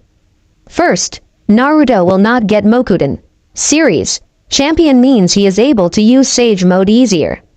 That's it, for now. MWAHAHAHAHA. Second, I've managed to pump out these chapters fast because I've been in the zone. I will not rush the chapters as I intend to write quality chapters. My goal is to be able to write stories that people can enjoy and reread one day, like I know I do with my favorite writers. So if I don't upload every week or so, don't worry. I'm trying to make this story good in my other active stories. Lastly, this may sound petty and some of you will roll your eyes, but please review. Reviews are what fuel the writers of this website. Hearing what you guys say and think after you've slaved over a keyboard trying to finish a chapter, it's one of the best feelings. So just drop a review, say something you liked, thought, or think I should change. I like to hear from you guys, just no flames please. Okay, thanks for my long AN. I'll see you guys next chapter. Adios. Review please. Tessera. I don't own Percy Jackson and the Olympians, heroes of Olympus or Naruto. They are all the property of their respective owners. Son of the Traveler and Sage of Rome. Son of Neptune. Chapter 4. A Senate meeting is an hour of Octavian bitching. Naruto grabbed Reina by the wrist and led her away from her conversation with Dakota. Naruto sent him a look, and the cool aid-obsessed demigod nodded in understanding before walking back to the fifth. Naruto wrapped an arm around Reina's waist, allowing her to rest her head on his shoulder. Her tanned face was filled with confusion and frustration. She had just had a conversation with Percy Jackson and she had to do damage control for both godly visits. Not to mention holding back Aurum and Argentum for ripping out Octavian's throat. Not matter how much she wanted to let them. It's reasons like that I'm glad I didn't become Praetor, Naruto commented. If I knew I had to deal with idiots, gods and other surprises every day, I wouldn't have become Praetor either, Reina said with a sigh. Naruto stopped walking and looked her directly in the eyes. Don't say that, you're the best person for the job. No one can run New Rome like you can and I can't imagine anyone else doing it. Reina rolled her eyes and rested her head back on her pillow. You say that because you don't have to do that. Naruto smiled and brushed some hair out of her face as he led her to her Praetor cabin. Every time someone looked at them, they immediately looked away after a pointed look from Naruto. It's okay, Rei-chan, Naruto said with an understanding smile. The Praetor cabin was large but still smaller than the barracks for the cohorts since it was only meant for 2-3 depending if Naruto was staying over people. It was on one of the many small hills of New Rome and was built so the setting sun always passed in front of it, basking the white walls a beautiful orange and purple every night. Naruto placed a hand on the doorknob, unlocking it without even thinking about it. It was a Mercury ability that allowed Naruto to unlock any lock he needed to with a thought. Who needed a sonic screwdriver when why? You had a telekinetic lock-picking ability. Naruto led his girlfriend inside and immediately disappeared, reappearing in an instant with a few of Reina's favorite things. Netflix and cuddling, Naruto asked, a grin on his face. I'll cook. She grabbed her favorite sweatpants from his hands and leaned in, giving him a light kiss. I love you too, he said with a smile on his face. He looked deep into her obsidian eyes and immediately saw past the tough girl persona she had been forced to adopt as Praetor. She was an officer. A leader in life was always hard for the ones who had to make the hard decisions. He knew she couldn't return his loving glances or the small kisses he blew her every now and then. It was her job to stay objective, to hold back as much of her emotions as much as possible. He disappeared again, a pound of macaroni already set to boil while he began to make a roux for the sauce. Reina rolled her eyes at the display of his powers. She reached out and grabbed the bottom of the gray couch that she and Naruto had bought last year in New Rome. The couch pulled out without an issue, a product of the dozens of times the couple had done this exact same kind of night. Naruto walked over and handed the Puerto Rican girl a bowl of baked macaroni and cheese with white cheddar, a favorite of Reina's. How Naruto managed to cook and bake a dish in 2 minutes, Reina would never understand. Hey, make some room for me, Naruto said with a laugh as he climbed in next to girlfriend, giving a light push so she would move over. Reina frowned before sliding over just enough from Naruto to get in. Really, you're the small one but you take up the entire bed, Naruto said with a frown. Reina rolled her eyes. Do you want me to go upstairs and leave you on the couch? Naruto flinched. He hated the couch. He slid into his allotted space, curse his little tsundere girlfriend, and grabbed the remote, turning it on and signing into his Netflix account. Reina begged, and to point at the stuff she wanted to see while Naruto shrugged, digging into his bowl of food. For the rest of the night, neither talked about Naruto's quest or Reina's responsibilities. For the rest of the night, the only thing they complained about was the Wi-Fi being spotty. For the rest of the night, they watched the entire 3rd season of Friends, and laughed until they both fell asleep in each other's arms. For the rest of the night, they were free. Naruto woke up the next day with a groan. Apollo had deemed it was necessary to burn his eyes with the sun's light at an ungodly hour. Boruto knew who wasn't going to have a wingman next time they had a guys' night out. Naruto rolled over to Reina and planted a kiss on the dark-haired beauty's lips, the pull-out bed creaking loudly with every microscopic movement. 10 more minutes fishcake, Reina whined before falling back asleep on the pillow she had made out of Naruto's Camp Jupiter shirt. Naruto frowned. He never should have to. LD her what the other meaning of his name was. Deciding to pull out the big guns, he leaned over and whispered into her ear. Wake up, Ray-chan. Almost instantly, her black eyes shot open.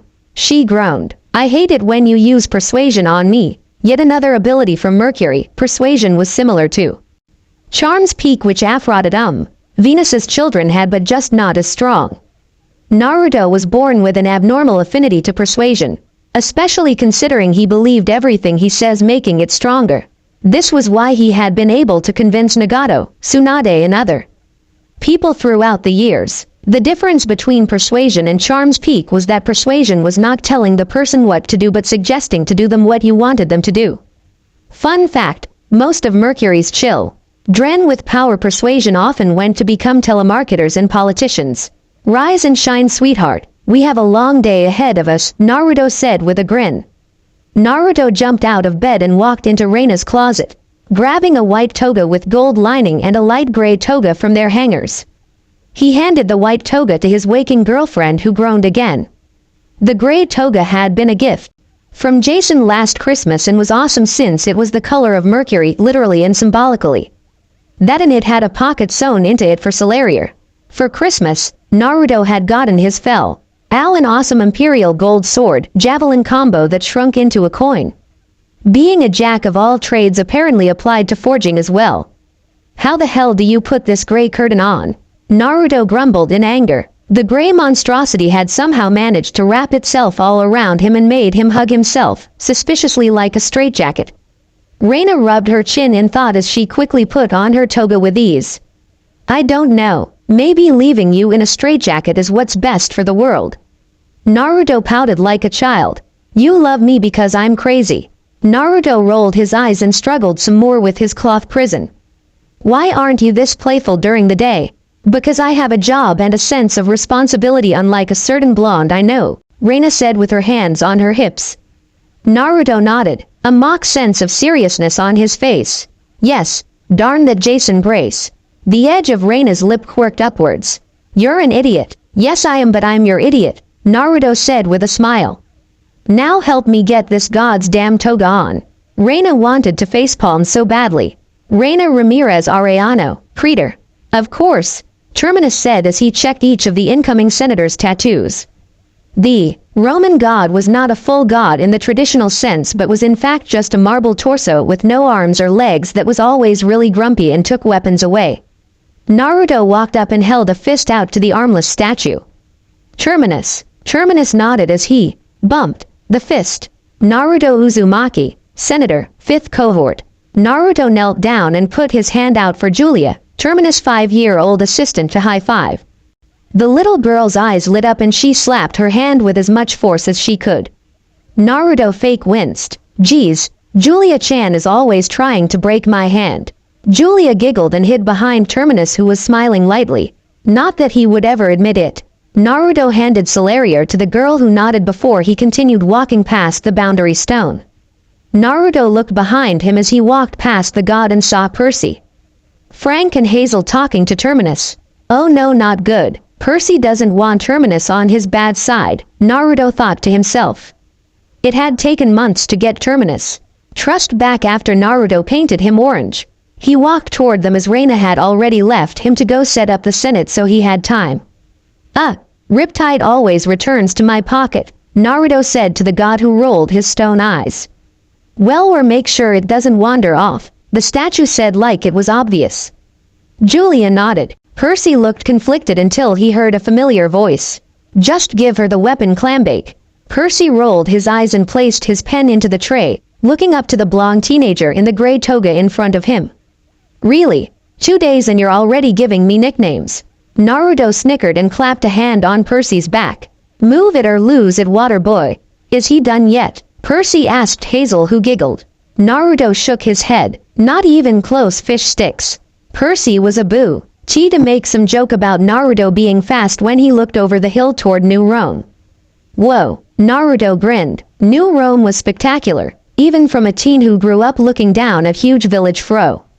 A mountain with the faces of his ancestors carved into it.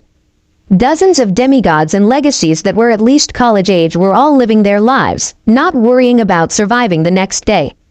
Couples sat at cafes, drinking coffee and talking about whatever they wished.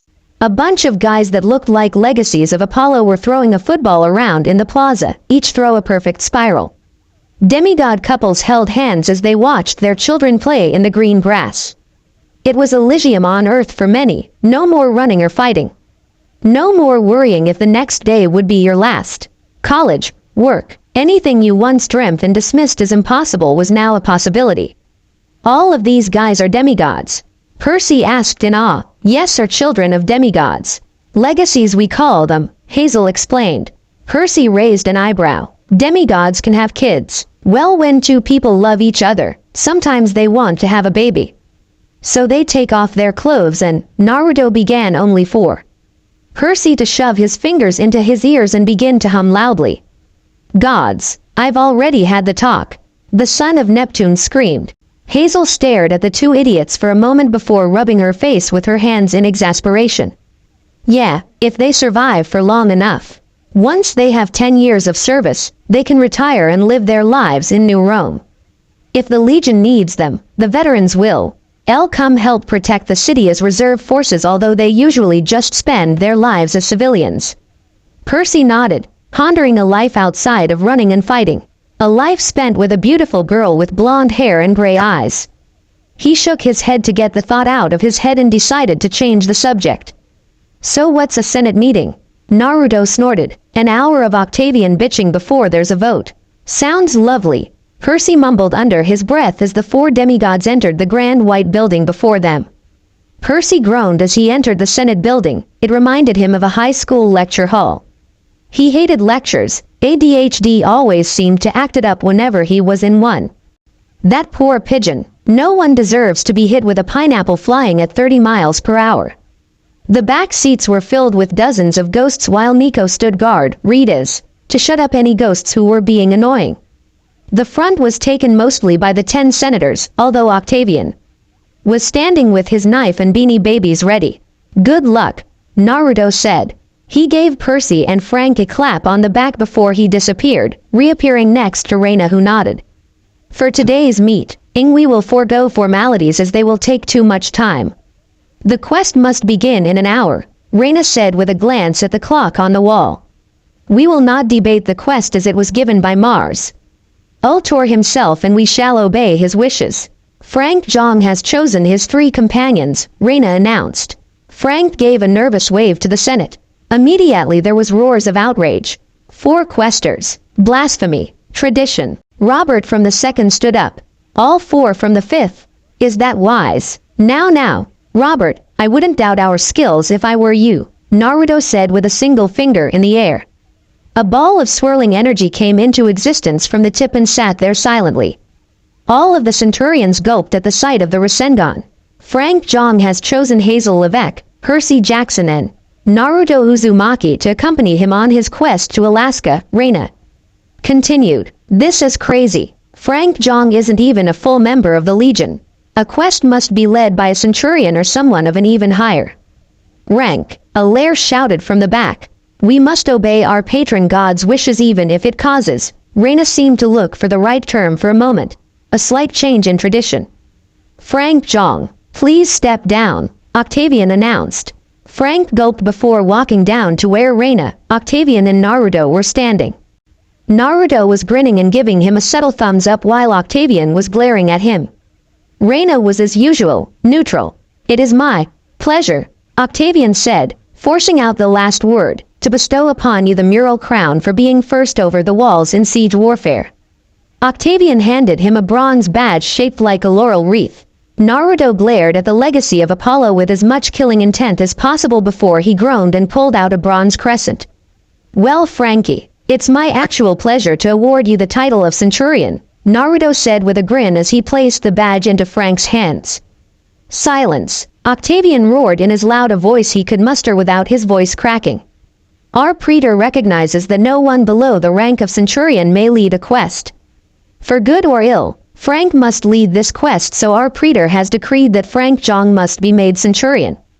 Naruto sent another glare towards Octavian as he knew exactly what the prat was trying to imply. He was trying to put the blame on Reina if anything went wrong, and Octavian was just a loyal Roman who did as he was told. That shithead. Reina is the praetor and you will respect her decisions, Naruto ordered. And if I hear any complaining or bitching, I will shove a recensure. I can up each of your asses and blast you to Neptune. Once again, there was simultaneous audible gulp from all of the Romans in the room, including the ghosts. Frank looked like he was about to piss high. MSELF from the killing intent while Hazel and Reina were about to facepalm. There was an open spot for Centurion as one of our best, Reina explained and gestured toward the redhead in the front row. Gwen, Centurion of the 5th has decided to go into retirement. We thank you for your 10 years of service and wish you luck in retirement. Gwen, Naruto yelled to the heavens. He appeared next to the girl and hugged her tightly while the girl just sighed and waited for it to end. She'd known Naruto for long enough to know that she couldn't break from his grip when he was excited. As if she had her own super speed. Hazel appeared behind Naruto with an angry scowl and slammed a fist onto his head. Ow, Zelly-chan is so mean. Naruto cried out in pain. Not that it really hurt, but it was the principle of the thing. Meanies, may we continue? Reina asked with an annoyed look on her face. Naruto nodded and reappeared in front of Frank, an actual serious look on his face for the first time. Frank Jong, son of Mars, has been approved for the first year of his service in the 12th Legion Fulminata. Do you swear to serve and protect the Legion? Naruto asked, his voice stern and powerful. This wasn't the normal Naruto who could kid around in the face of a Scorpio ballista or make a bad pun on a moment's notice. No, this was the Naruto that was prepared for war. This was the Naruto who defended his village from a gravity-wielding madman defeated him at age 16. This was the Naruto who would defend his friends and what he stood for till his breathing stopped. He would never run away, never go back on his word. That was his ninja way. All nervousness in Frank was gone in that moment as he realized the responsibility he was going to accept. After taking a deep breath, he steeled himself.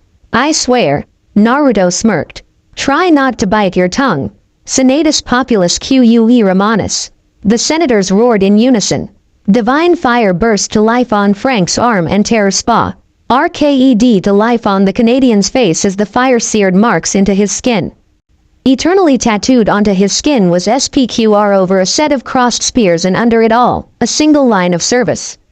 Welcome to Badassery, Frankie, Naruto said as he gave Frank a clap on the back.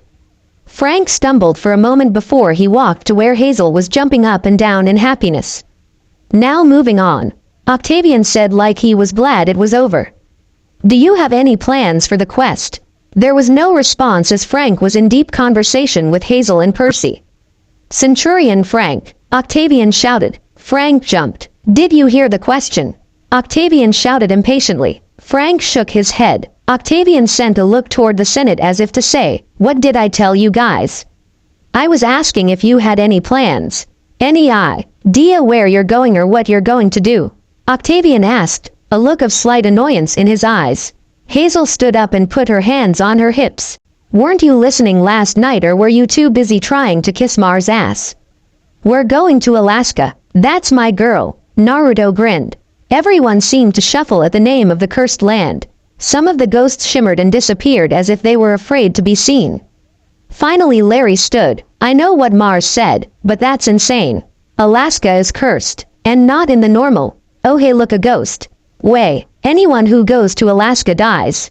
It's filled to the brim with monsters and the gods can't help at all. No demigod has try, since you lost your eagle." Percy cut in. Percy sighed and ruffled his black hair for a moment before standing up. "Look," Percy continued, "I know I'm new here. I know you guys don't like to mention that massacre in the 1980s. He mentioned it. One of the ghosts whimpered before flicking out of existence. But think out it for a minute. Percy continued. The 5th cohort led that expedition. We failed, and we have to be responsible for making things right. That's why Mars is sending us. This giant, the son of Gaia.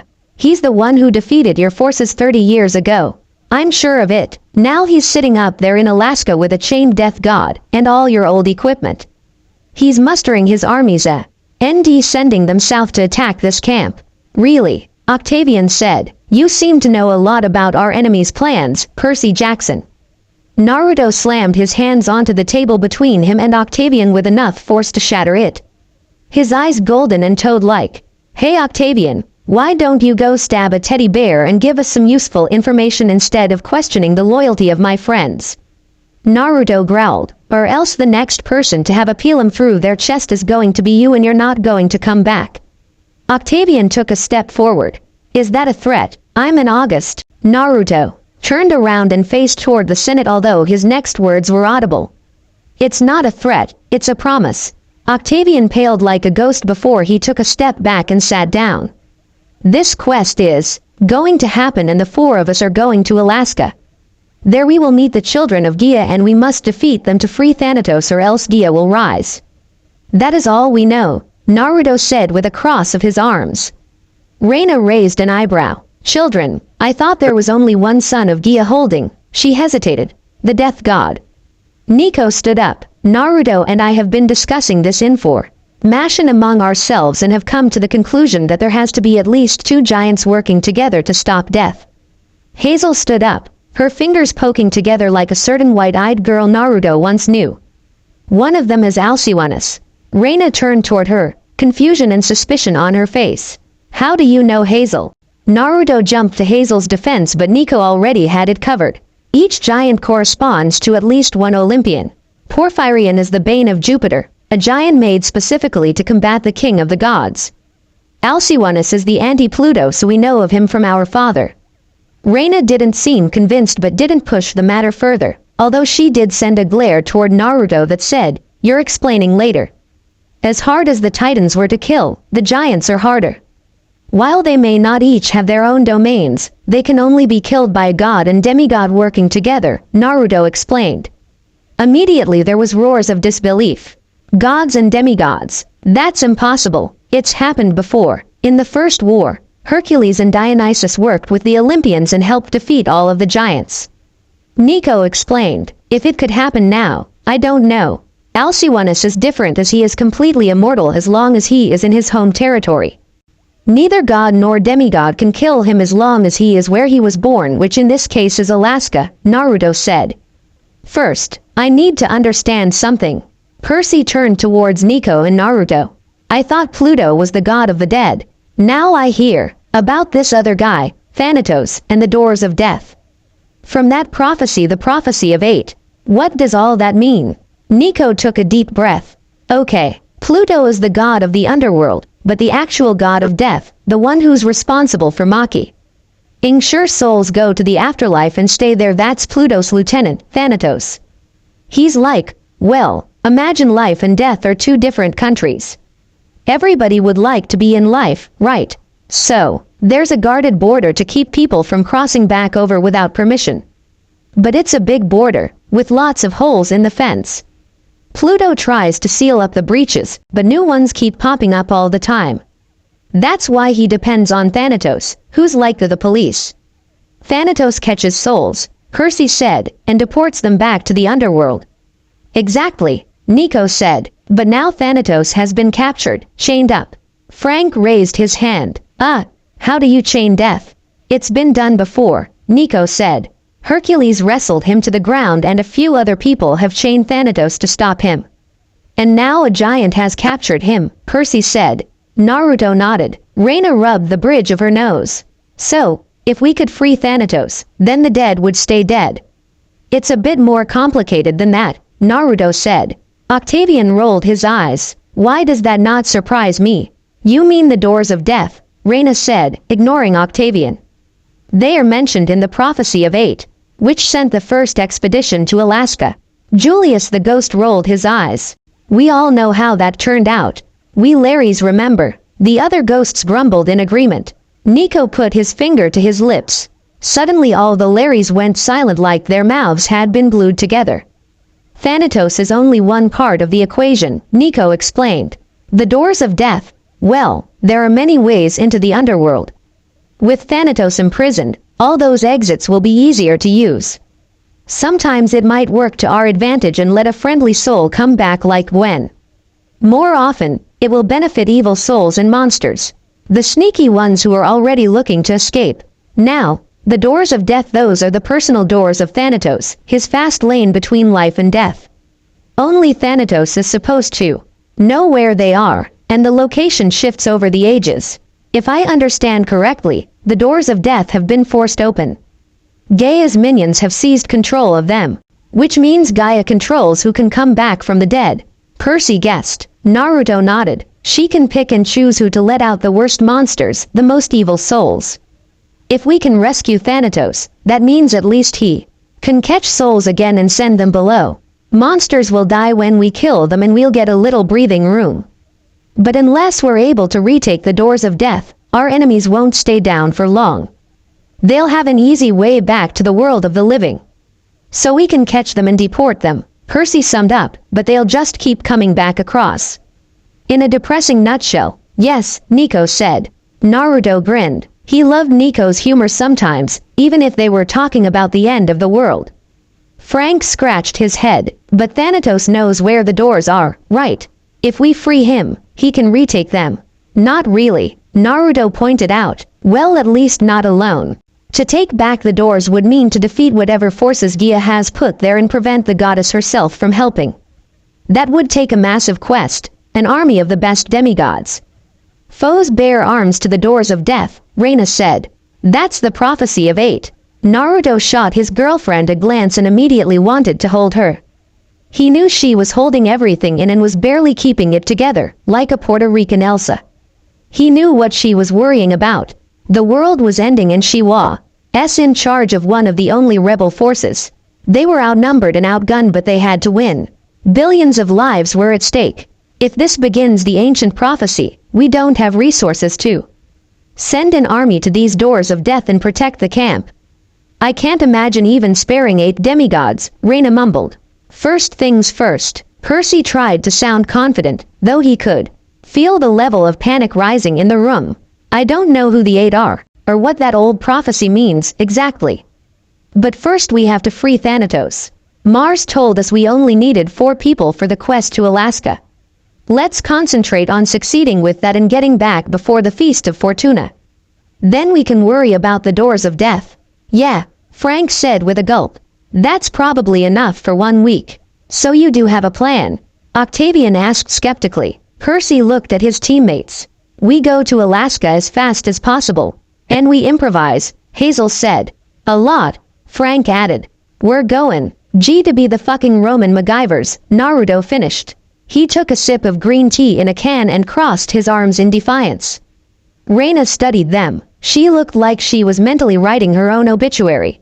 Very well, she said. Nothing remains except for us to vote on what support we can give the quest: transportation, money, magic, weapons. Praetor, if I may, Octavian said. Oh, great, Percy muttered. Here comes the bitching. The camp is in grave danger, Octavian said. 2 gods have warned us we will be attacked 4 days from now. We must not spread our resources too thin, especially by funding projects that have a slim chance of success. Octavian looked at the 4 of them with pity. Mars has clearly chosen the least likely candidates for this quest. Perhaps that is because he considers them the most expendable. Perhaps Mars is playing the long odds. Whatever the case, he wisely didn't order a massive expedition, nor did he ask us to fund their adventure. I say we keep our resources here and defend the camp. This is where the battle will be lost or won. If these 4 succeed, wonderful. But they should do so by their own ingenuity. An uneasy murmur passed through the crowd.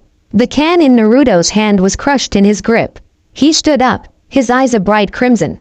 You know what, Octavian? You talk a lot of crap, but the reason why you didn't get chosen for the quest is because you're a weak little shit. You hide behind your teddy bears and the power of your cohort when anyone, Naruto gestured around the room, here could kick your ass. Words won't help when the army comes on the Feast of Fortuna. Naruto sat back down and crossed his arms again, staring directly into the legacy of Apollo's soul.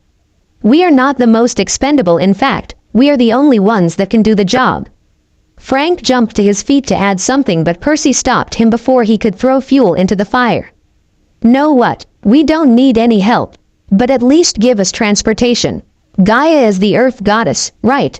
Going overland, across the earth, I'm guessing we should avoid that. Plus, it'll be too slow. Octavian laughed. Would you like a limo or a sand buggy? Would you like us to charter you an airplane? Percy flinched at the thought. No, air travel. I have a feeling that would be bad, too. But a boat. Can you at least give us a boat? Hazel made a grunting sound and Naruto put an arm around her shoulders to comfort her. A boat. Octavian turned to the senators. The son of Neptune wants a boat. Sea travel has never been the Roman way, but he isn't much of a Roman. Nah, Ruto coughed into his hand, but it sounded suspiciously like, neither are you. Octavian, Reina said with a death glare. A boat is little enough to ask. And providing no other aid seems very traditional, Octavian exclaimed, cutting her off. It is very traditional. Let us see if these questers have the strength to survive without help, like true Romans. Naruto raised an eyebrow at the stupidity of the argument. Are you mental? This quest determines the survival of the camp. We don't succeed, the camp falls under an army that cannot die. You want to make your survival even less likely. More muttering filled the chamber. The senator's eyes moved back and forth between Octavian, Naruto and Reina, watching the test of wills. Reina straightened in her chair. Very well, she said coldly. We'll put it to a vote. Senators, the motion is as follows. The quest shall go to Alaska. The Senate shall provide full access to the Roman Navy docked at Alameda. No other aid will be forthcoming. The 4 adventurers will survive or fail on their own merits. All in favor. Every senator's hand went up. The motion is passed. Reina turned to Frank. Centurion, your party is excused. The Senate has other matters to discuss. Naruto, you are excused for the remainder of the meeting. Naruto nodded and followed his team out. As soon as they walked out, Hazel picked up a large emerald from the path and slipped it in her pocket. So, we're pretty much toast. Frank nodded miserably. If any of you wants to back out, I wouldn't blame you. Are you kidding me? Hazel said, and pull sentry duty for the rest of the week. Naruto grinned and scratched the back of his head sheepishly. Frankie, what would you do without me? Be sane, Hazel pointed out.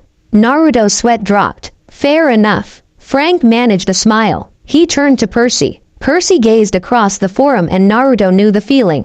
The feeling if you didn't help, everyone would die. I'm with you, he told Frank. Besides, I want to check out the Roman Navy. They were only halfway across the forum when someone called, Jackson. Percy turned and saw Octavian jogging towards them. What do you want? Percy asked. Octavian smiled. Already decided I'm your enemy. That's a rash choice, Percy. I'm a loyal Roman. Salarier was at his throat in an instant. Naruto growled. I should gut you like the fish you are. Octavian's eyes widened at the sight of the weapon pressed against his jugular. How did you get weapons inside of New Rome? I have my ways, Naruto mumbled. Never forget, Octavian. Cowards die many times before their deaths. The valiant never taste of death but once, he recited to the now cross-eyed legacy of Apollo. Naruto, don't ever try to cross me again, Octavian, or I won't be so forgiving next time. Octavian started to nod furiously, careful not to touch the blade. Naruto sheathed Celeria and Octavian immediately ran off as far as he could from the Son of Mercury. Percy smirked. That was badass as hell. Naruto turned around and grinned. All the killing intent he had just showed Octavian in was gone. He threw an arm around Percy and Frank's shoulders and began to walk them back to the Fifth's barracks. Let's go. We got a camp to save. Chapter 4's done and we can move on to the actual quest soon. I got in some Naruto, Reina in the beginning, so I'm happy, and I got to insult Octavian in one chapter. It's been a good day. By the way, some of you guys may have noticed something. The title has changed. Run for the safe houses. OHK, sorry. I wasn't happy with Celeria, so I decided to chong it to something a little easier of the tongue. Celeria will still be the name of Naruto's sword, however. Sorry if it threw you off. Thanks for reading. Review please. P.S. The person who can correct TLY guess Naruto's fatal flaw gets a cookie. Pent. I don't own Percy Jackson and the Olympians, heroes of Olympus or Naruto. They are all the property of their respective owners. Son of the Traveler, and Sage of Rome, Son of Neptune Chapter 5, that damned book. It was the afternoon after the Senate meeting and it had been a long day. After an awkward lunch and preventing Terminus from turning Percy into a cockroach, the four Romans had hopped on a BART train. Despite his time in Tartarus and the underworld in general, Naruto still hated trains.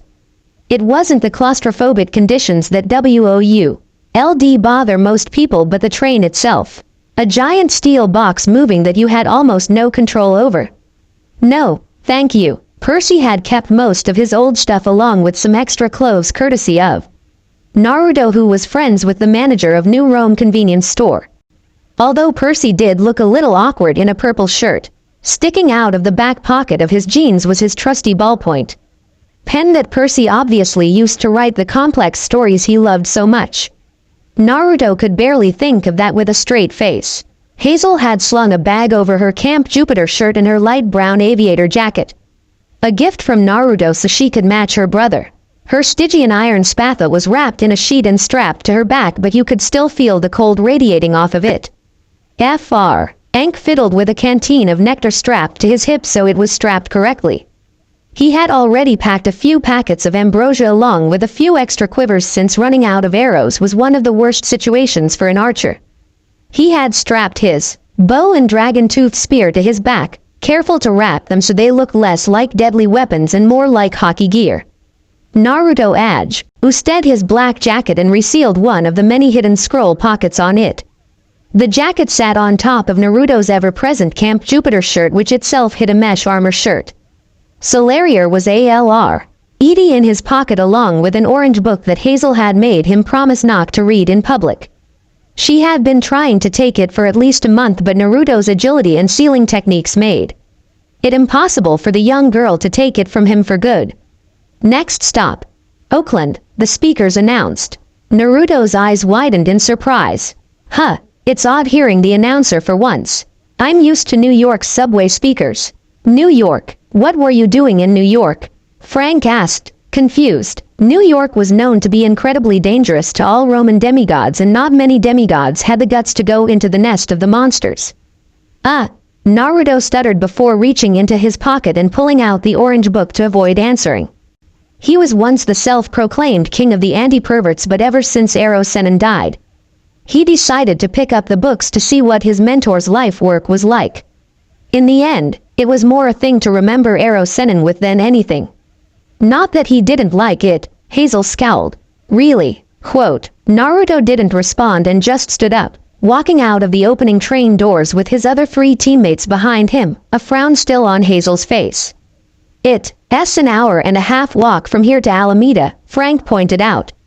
Naruto frowned. What about by car? Frank shrugged. 15 minutes, give or take. Naruto nodded and walked to the street. He looked both ways before smiling at a black 2014 Chevy Trailblazer SS with the mischievous grin his father was known for. He confidently walked it as he knew looking scared or awkward made you look suspicious. It was crime 101. He pulled out Solarier from his back pocket and opened one of the many screwdriver tools on it with a single hand. With a sound that reminded Naruto of the old Transformers morphing sequence. The Swiss Army knife transformed into a celestial bronze pick gun. With the skill of a trained criminal, he placed one hand on the door to silence the alarm with his Son of Mercury. Magic while placing the pick gun into the keyhole. Hazel, Naruto called and the girl nodded. With a wave of her hand, the mist was bent so it looked like Naruto was putting the key into the car and the three of them were waiting for the doors to unlock, not that Naruto was about to break in with a badass pick gun. "You're gonna steal it?" Percy asked, his moral compass slightly against this. Fate of the camp and the world is at stake. I think this counts as a necessary evil. Naruto pointed out, "I'm sure Trivia will figure something out for the owner." A press of the trigger shot all of the tumblers above the shear line and the door popped open, allowing Naruto to slide into the driver's seat. "All aboard, kiddos. You're not that much older than us," Percy pointed out as he got in. Oh, the shotgun seat while Frank slid in behind Naruto and Hazel behind Percy. "As long as I'm older than you, Aqualad, you're going to be a kiddo," Naruto said with a grin. A finger placed on the ignition.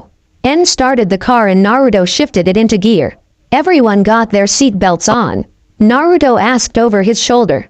He received 3 nods. Good. His foot slammed on the pedal, launching the 3 Romans forward into their seatbelts painfully as the SUV went flying down the streets of Oakland. "Are you out of your mind?" Hazel roared in anger. Naruto turned away from the road and looked toward her. His fingers spread apart about a centimeter. Un pequeño, eyes on the road. Frank placed his face in his hands, silently weeping. "We're all going to die. Now while I may like to go fast, N. Naruto jerked the wheel and made a sharp left onto Buena Vista Avenue. "It doesn't mean I'm a bad driver." Hazel wasn't amused. "I swear if you weren't driving, I would kill you." Naruto rolled his eyes as he merged into a lane. Whatever happened to the quiet, well-mannered, non-homicidal Hazel Levesque? Hazel crossed her arms and pouted. She was forced to deal with the kuyon named Naruto Uzumaki. "It's not nice to call people idiots in another language," Naruto grinned. "At least make it a language they don't know." "Chew," Hazel mumbled under her breath. "I know I am," Naruto responded with a grin. The 4 drove in silence before Naruto remembered something. "So once we get on the Armada, where are we going?" Frank paused. "That's a good point. Perhaps we should have thought about that before we got to the pier," Naruto mumbled as he made a left at Grand Street before making a right at Clement. Percy smiled as directly in front of them was the Alameda Marina and the sparkling water of the San Francisco.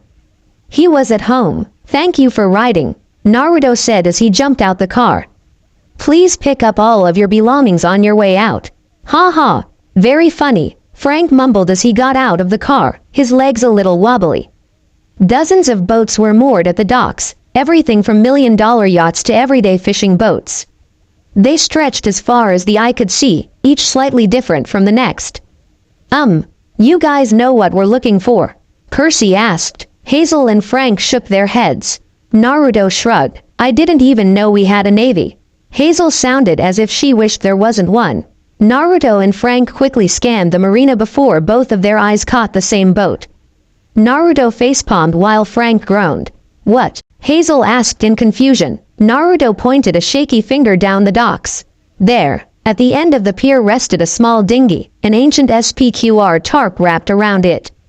Percy uncovered the boat, his hands working the knots like he'd been doing it his whole life. Under the tarp was an old steel rowboat. The boat was so crusted with tar and salt it looked like one massive nautical bruise.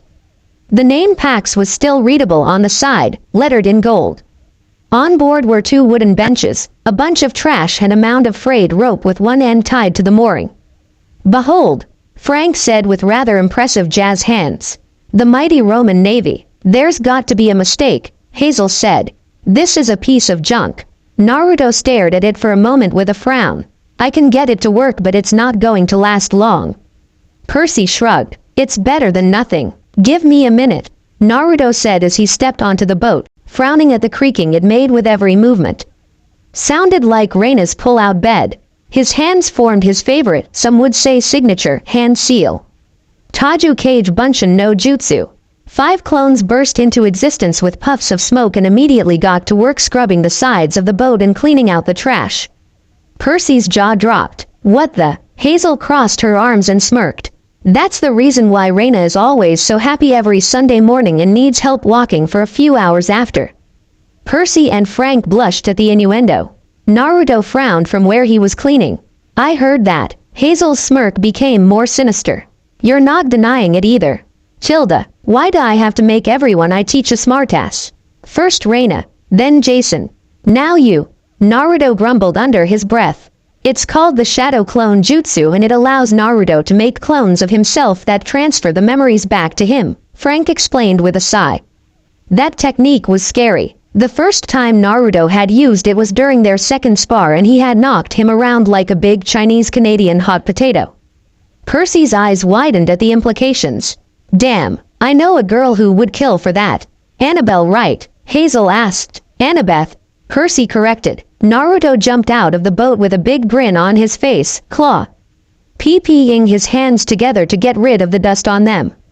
Done. The 3 Romans looked past him and their eyes almost popped out their heads. Gone was the tiny, crappy rowboat and in its place was a 10-foot sailboat made of the body of Pax and the scraps Naruto found around the marina. The SPQR tarp had been strung up and tied so it would work like a triangular sail. The body of the boat had been scrubbed clean and repainted somehow. Now a dark blue with the name Pax painted on the side in gold. Frank's jaw looked dislocated. How? Naruto shrugged as he climbed back into the boat. Jack of all trades, master of some. Percy jumped in and paused for a moment, a hand clenched into a fist as he gained control over the sailboat. The sail unfolded itself with a telepathic command and ropes began to fly around, tightening and loosening expertly so the boat was released from the harbor. Frank stepped on with Hazel behind him, although she seemed a bit hesitant. Naruto knew it wasn't Bako. Say she was a child of Pluto so it had to be something else, something she hadn't told him. He was snapped out of his thoughts by the sudden movement of the boat and Frank's mumbling of, let's get this show on the road. The 4 Romans had been sailing for about an hour or two and Frank and Hazel had fallen asleep. In each other's arms too. Frank was going to get it when he woke up. Naruto looked out over the boat's edge into the water and sighed heavily. It wasn't as clear and beautiful as it should be. The water was contaminated, sullied with the progress of humans. He took a deep breath, searching for what little nature he could find. Naruto expelled another sigh as an endless sea of brown surrounded him, the results of humanity's conquest over nature. A lot of humans claimed themselves sophisticated, that they were superior to the geniuses and masters before them. But unlike the people of old, the humans of today began to destroy the world around them, burning fossil fuels, frack, king and massacring millions of nymphs in their destruction of forests. It was a shame how much destruction one can cause when they see themselves as a god and treat the world around them as toys. Toys break and quickly after, those that play with them break. Naruto took a deep breath of sea air, the skin around his eyes slowly becoming orange as he separated the brown energy around him into the red and green that formed it. His golden toad-like eyes opened, watching the sunset beyond the Golden Gate Bridge and bask a world in its orange glow. Now what? Naruto looked up at Percy who was taking a break, an open water bottle in hand. He had been pushing Pax for the last few hours and any prolonged use of one's powers was tiring. Naruto let the nature energy leave him as he sat down next, on the opposite bench to Hazel and Frank, glaring at the Chinese-Canadian for a second before sighing. I have an idea, Naruto said after a moment. If we can get to Mendocino State Park, I can get us some transportation. Percy raised an eyebrow so Naruto pulled out his phone. It was a simple Galaxy S6 Edge but was pure black due to it being made of Stygian iron. His fingers were a blur as he Kaylee searched for the answer to his friend's question. 39.3045 degrees north, 123.7995 degrees west. Percy nodded, the coordinates immediately being inputted in his head and compared to his current coordinates. Another plus to being a son of Neptune. That's another few dozen miles away, Percy said. Naruto smirked. Then I would get moving. The two sat in silence for a minute as Percy willed the sailboat to move at a speed reminiscent to a speedboat. So what kind of powers do you have? You know, beyond having an army of boats, Naruto asked with a grin. Percy shrugged. Well, I have hydrokinesis. Naruto raised an eyebrow and there was a mischievous twinkle in his eyes. How good are you with it? Percy took a half step away from Naruto. Pretty good, I would say. Can you create a water dragon? Or summon water from the air? Yet, Naruto asked, an amused smile on his face. If he had a son of Haas Neptune as a friend, his water abilities should be at least Chunin in level. Percy took another half step away from Naruto. No. Naruto raised an eyebrow. We'll have to work on that. Naruto pulled out his orange book from his pocket and put it in front of his face to block the evil look on his face. What else? Percy looked at Naruto like he had grown a second head. What do you mean? You should have atmokinesis as well as cryokinesis, Naruto continued. Percy scratched his head sheepishly and turned back to face the bay. I'm not really as good at those. Well, you just have to practice. It's not good to become good at only one thing, Naruto said.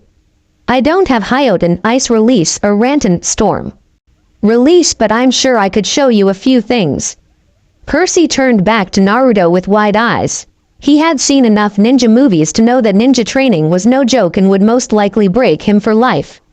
No, it's Oka. Naruto waved him off, his eyes not leaving the page. Don't worry about it. Who do you think taught Jason how to properly use wind? Naruto grinned widely. Besides, I have to kick your ass back into shape. Being asleep for 8 months doesn't improve your skill set. Thanks. Oh, don't worry. You won't be so happy with me afterwards. It was at that moment that Percy realized he was fucked. Clang, clang, clang. Rise and shine, ladies, gentlemen, Frank. Hazel's golden eyes snapped open and she groaned. This was how Naruto usually woke up the fifth, and it was never welcomed. Especially after the dream she had last night. In his hands were a pair of cymbals that he had pulled out of who knows where and were clanging loud enough to wake Typhon. Wake up, Frank, Naruto roared. The bear-like Roman barely stirred, a visible drool stain on his chin. Okay, that does it, Naruto said with a frown. He picked up Frank with ease and held him over his head, son of Mars, not even registering the movement. Naruto style. Frank throw. The super ninja yelled as he chucked the poor boy into the San Francisco Bay. He cracked himself up sometimes. No matter what Naruto and Percy said, Frank did not squeak when he touched the water. He did, however, make a pretty impressive impression of a humpback whale as he resurfaced. What was that for? Frank roared manly. Naruto shrugged, although you could see the twinkle of amusement in his eyes. You weren't waking up, so I had to wake you up.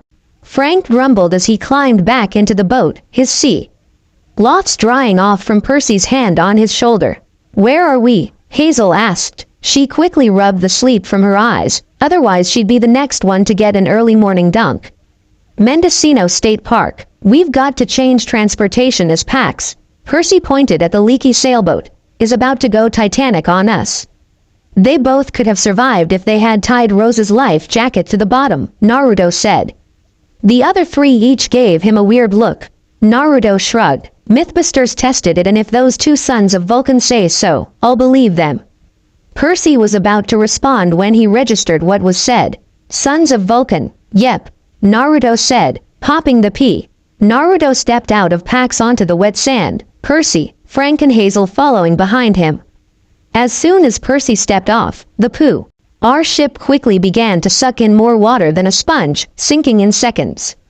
It seemed sheer willpower was the only thing keeping the boat afloat. So why are we in a state park? Frank asked as they started to walk into the beautiful woodlands. With the permission of Faunus and Ceres, I was allowed to build safe houses in at least one state park in every state. Naruto explained, although a bit sadly when he mentioned Faunus. We should be able to get a ride and a few extra supplies there.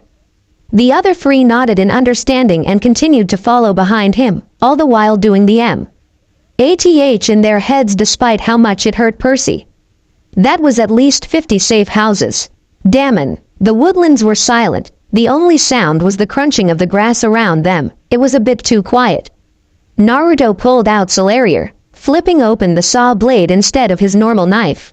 The celestial bronze Swiss Army knife quickly expanded, although this time into a 6-foot Japanese longbow.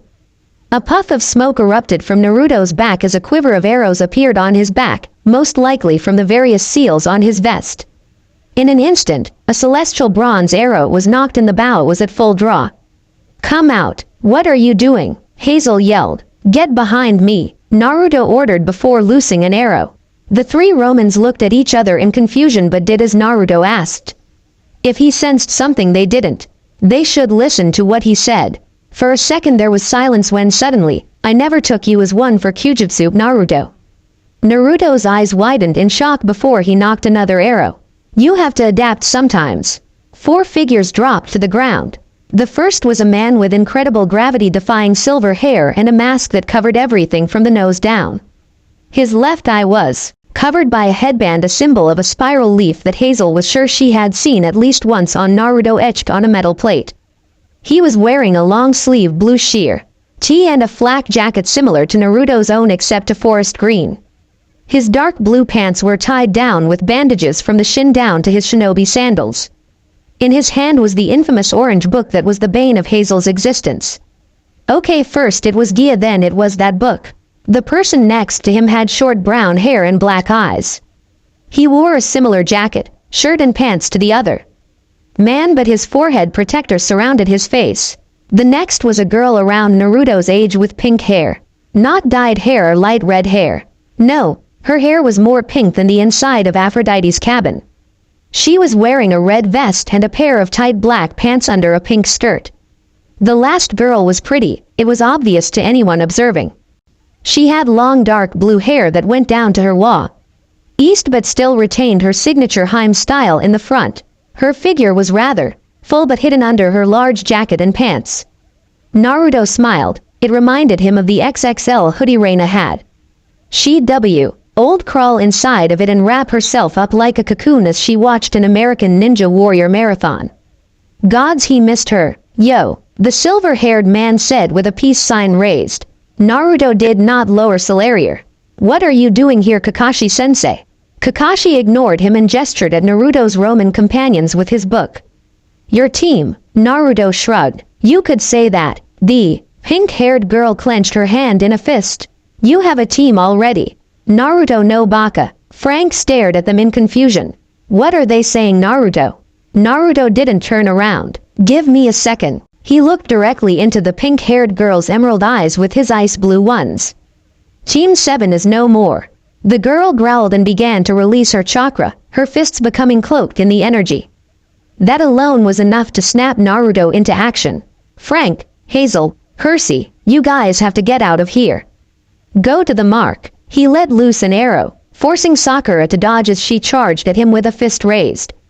Naruto quickly retracted Solarier and activated Ceres' blessing, his eyes immediately glowing golden as he sucked in all of the nature chakra around him.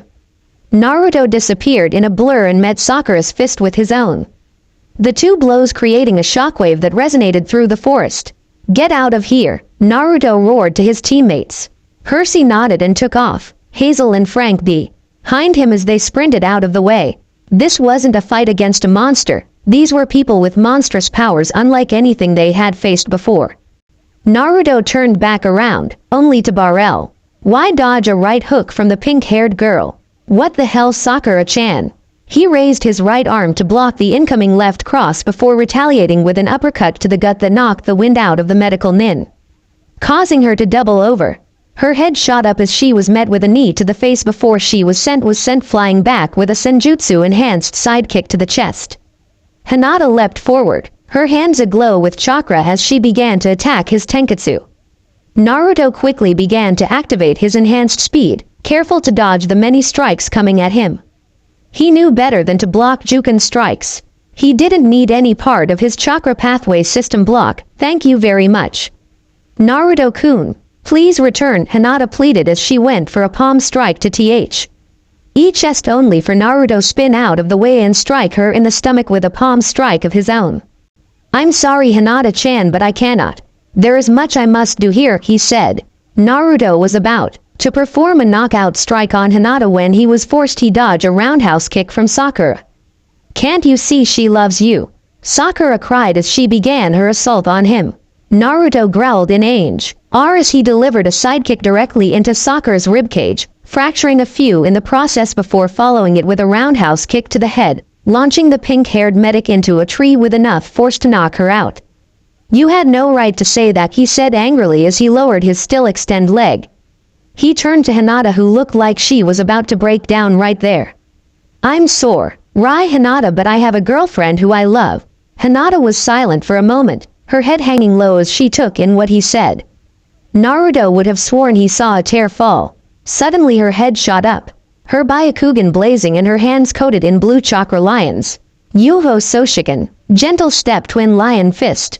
Naruto sighed. "I'm sorry, Hinata." Just when she was about to strike him with her original technique, Naruto disappeared. Then for her, everything went black. Mokujin no Jutsu.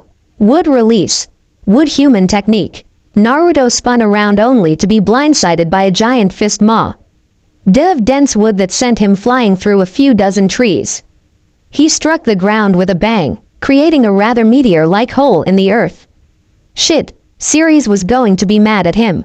Damn that Naruto groaned as he stood up from the crater he had made.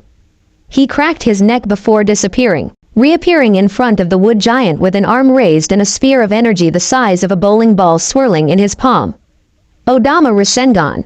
Big ball, Rasengan. He drove the ball through the golem like a hot knife through butter due his momentum, causing the entire thing to crumble into tiny chunks of firewood. Kakashi raised an eyebrow. Naruto was fast, very fast, and he could make an Odama Rasengan with a single hand. He's gotten stronger, much stronger since the battle with Pain. The Gokage would be very interested. Poor Naruto. The son of Mercury disappeared so fast, he left an afterimage. In a blink of an eye, he reappeared in front of Yamato with an apologetic look on his face as a fist was slammed into the ex-Anbu member's gut. "Nothing personal, Yamato-sensei." Yamato smiled solemnly as he slid to the ground, out cold. Naruto turned to his teacher, who was still reading his orange book and leaning against one of the trees nonchalantly. Naruto smirked before pulling out his own orange book. Kakashi's single eye widened to astronomical levels. "You finally accepted the ICHA. Naruto disappeared, striking at Kakashi with a backhand while still reading how Naomi enjoyed suck. "Your taijutsu has gotten better, Naruto-kun," Kakashi commented as he managed to block Naruto's strike, although with a little difficulty. "And you've gotten much faster." Naruto nodded as he blocked a roundhouse kick to the face with one of his own. "A gift from Pops." "Who were those guys?" Percy asked as they ran through the woods. "I don't know who all of them are, but the guy with the silver hair is Kakashi Hatake, Naruto's teacher," Hazel explained. "He seemed cool," Percy admitted. "He had that nonchalant badass feel to him that every little kid wanted to grow up to be like. James Bond, Batman, etc." Hazel growled, a black aura surrounding her. "He had that cursed book, so he is the enemy."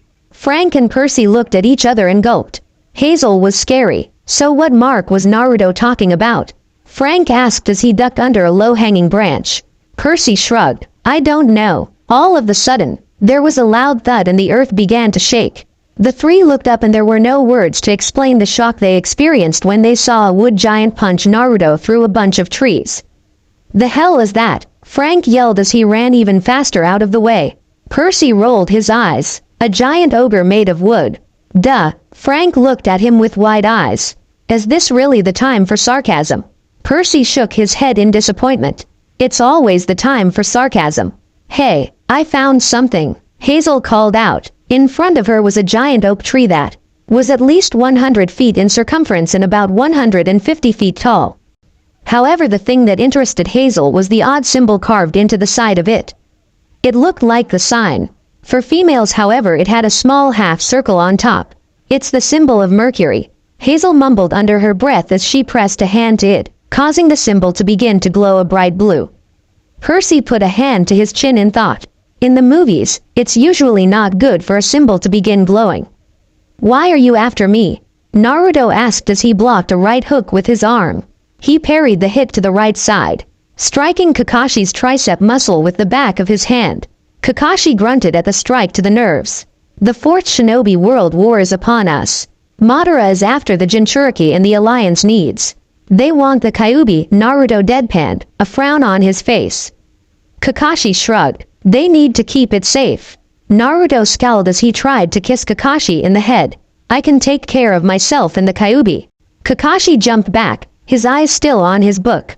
Take Yamato, Sakura and Hinata home and don't come back for me yet. Naruto sighed. Tell Hinata I'm sorry when she wakes up. Kakashi thought about it for a minute before shrugging and turning around, his non-booking reading hand raised with 2 fingers. It's good seeing you, Naruto.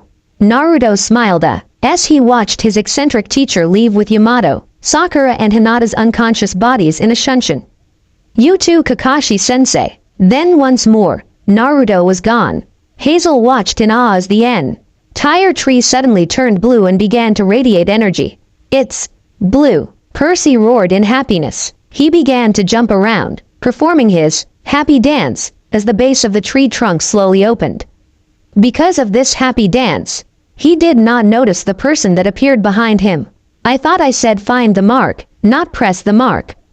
Percy leapt so high into the air, Naruto wasn't sure if he was a son of Neptune or Zeus. Don't do that, Naruto smirked. Anyway, he took a step inside of the hollowed-out tree trunk. Come into my wonderful tree. Nice and room. The 3 exchanged a roll of their eyes before they followed him in, only for the floor to immediately start moving downwards like a lift. Frank didn't know if he wanted to facepalm or stare at everything in awe. You have a tree elevator.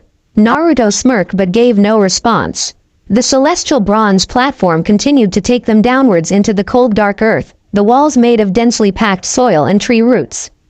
The hole was perfectly circular, a giant tunnel deep into the earth that rested directly under the noses of thousands of tourists. It was a bit claustrophobic being underground with the only part of the outsea, the world that could be seen being the tiny hole at the top that let in a little light. It was that small pot of gold at the end of the rainbow. They had been going down for a good minute when the Pleiadief Orn suddenly stopped and all of the lights suddenly flicked on. Frank's jaw dropped. Whoa! Hazel's golden eyes blinked a few times in surprise. That's... Percy nodded in understanding, his jaw hanging. Lower than that time he and Annabeth got to second base. Insane. Welcome to Caducus number 37. Naruto grinned. Am I Casa as Tsukasa? The safe house, if you could call it that, was an underground cave the size of an airplane hangar. In the very center was a big lake with beautiful blue water that shimmered like a pure sapphire. There was a lot of little buildings and what looked like a house, but the biggest spectacle was the white large building. It was huge, and from the amount of heat and smoke radiating from it, something was going on in there. This is one of your safe houses? Percy asked in awe. Naruto scratched the back of his head sheepishly. Yep, although it's more a base. Naruto chuckled and began to walk to the big building on the side. Anyway, let's pick up some supplies. YS already got some sleep and Percy could take a quick dip in the lake to freshen up. He placed a hand to the doorknob and it quickly clicked open, revealing a hidden world. Whoa, Frank mumbled under his breath. It seemed like a bunch of things were surprising them today. The inside of the building was like being in Vulcan's workshop. The half-dozen work tables were all covered in dozens of blueprints and half-built machines. A full-blown forge was in the back, roaring with white-hot flames. The 30-foot-tall walls were covered in weapons and armor. Swords, shields, spears, tridents, bows. You name it, it was probably there. I interned with Hepa Vulcan 2 summers ago at Mount St. Helens. I picked up a few things, Naruto said with a grin. I made a seal that allows me to store all of my stuff into a pocket dimension, and when I need it, I can reach it. It's awesome, as that means I can work at any of my safe houses and don't have to leave anything behind. This is awesome, Hazel mumbled under her breath. She was a bit peeved that Naruto hadn't taken her here yet, but they hadn't really left the camp since she got there. This is cool, Frank said as he picked up a golden bow off one of the tables. It was a longbow about as tall as he was and seemed to be made of a combination of imperial gold and some kind of silver metal. The silver metal is a piece of pliable Stygian. Iron that imparts greater amounts of kinetic energy into the arrow. Naruto explained. It gives a recurve the penetrating power of a longbow, so you can just imagine what a longbow could do. Frank looked at the bow with wide eyes, his bottom lip trembling as he tried to think of words to say. Naruto pointed at one of the walls. Take it if you want, I have a few other bows on that wall. Frank took off at a speed Naruto had never seen out of the big Chinese Canadian, already going goo-goo over all the new weapons. The son of Mars was finally coming out. Hazel looked at all the weapons with a small frown. Naruto shrugged sadly. I don't have that many Stygian iron weapons, as your dad tends to hoard that stuff. Hazel nodded. I'm fine with my spatha. I'll go find some supplies. It's in the back on your right. He called as she walked away. Naruto looked at Percy, who was looking at one of the blueprints on the table, a design for building for New Rome. Annabeth would have liked it. Naruto's voice broke the son of Neptune from his thoughts. I think I have some nice tridents if you want to try. Percy pulled out his trusty ballpoint pen from his pocket and smiled down at it, remembering all it represented. I'll stick with Riptide. Naruto smiled. It reminded him a bit of him and Solarier. It was one of his first real birthday gifts. I have some shields and armor over here if that's more your cup of tea. That'd be nice, Percy said, remembering a shield he once had that someone he loved gave him. Naruto guided Percy to a wall, but not before something caught the son of Neptune's eyes. Is that what I think it is?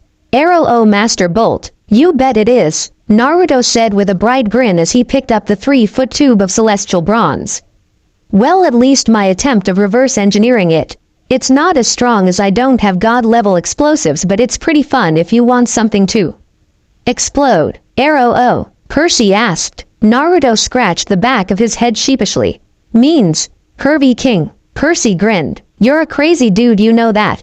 Naruto slung his arm across Percy's shoulders and mirrored the grin. Aw, my dear Percy, we're all crazy and that's what makes us awesome. The end. Remember to subscribe and like this video. See you in the next video.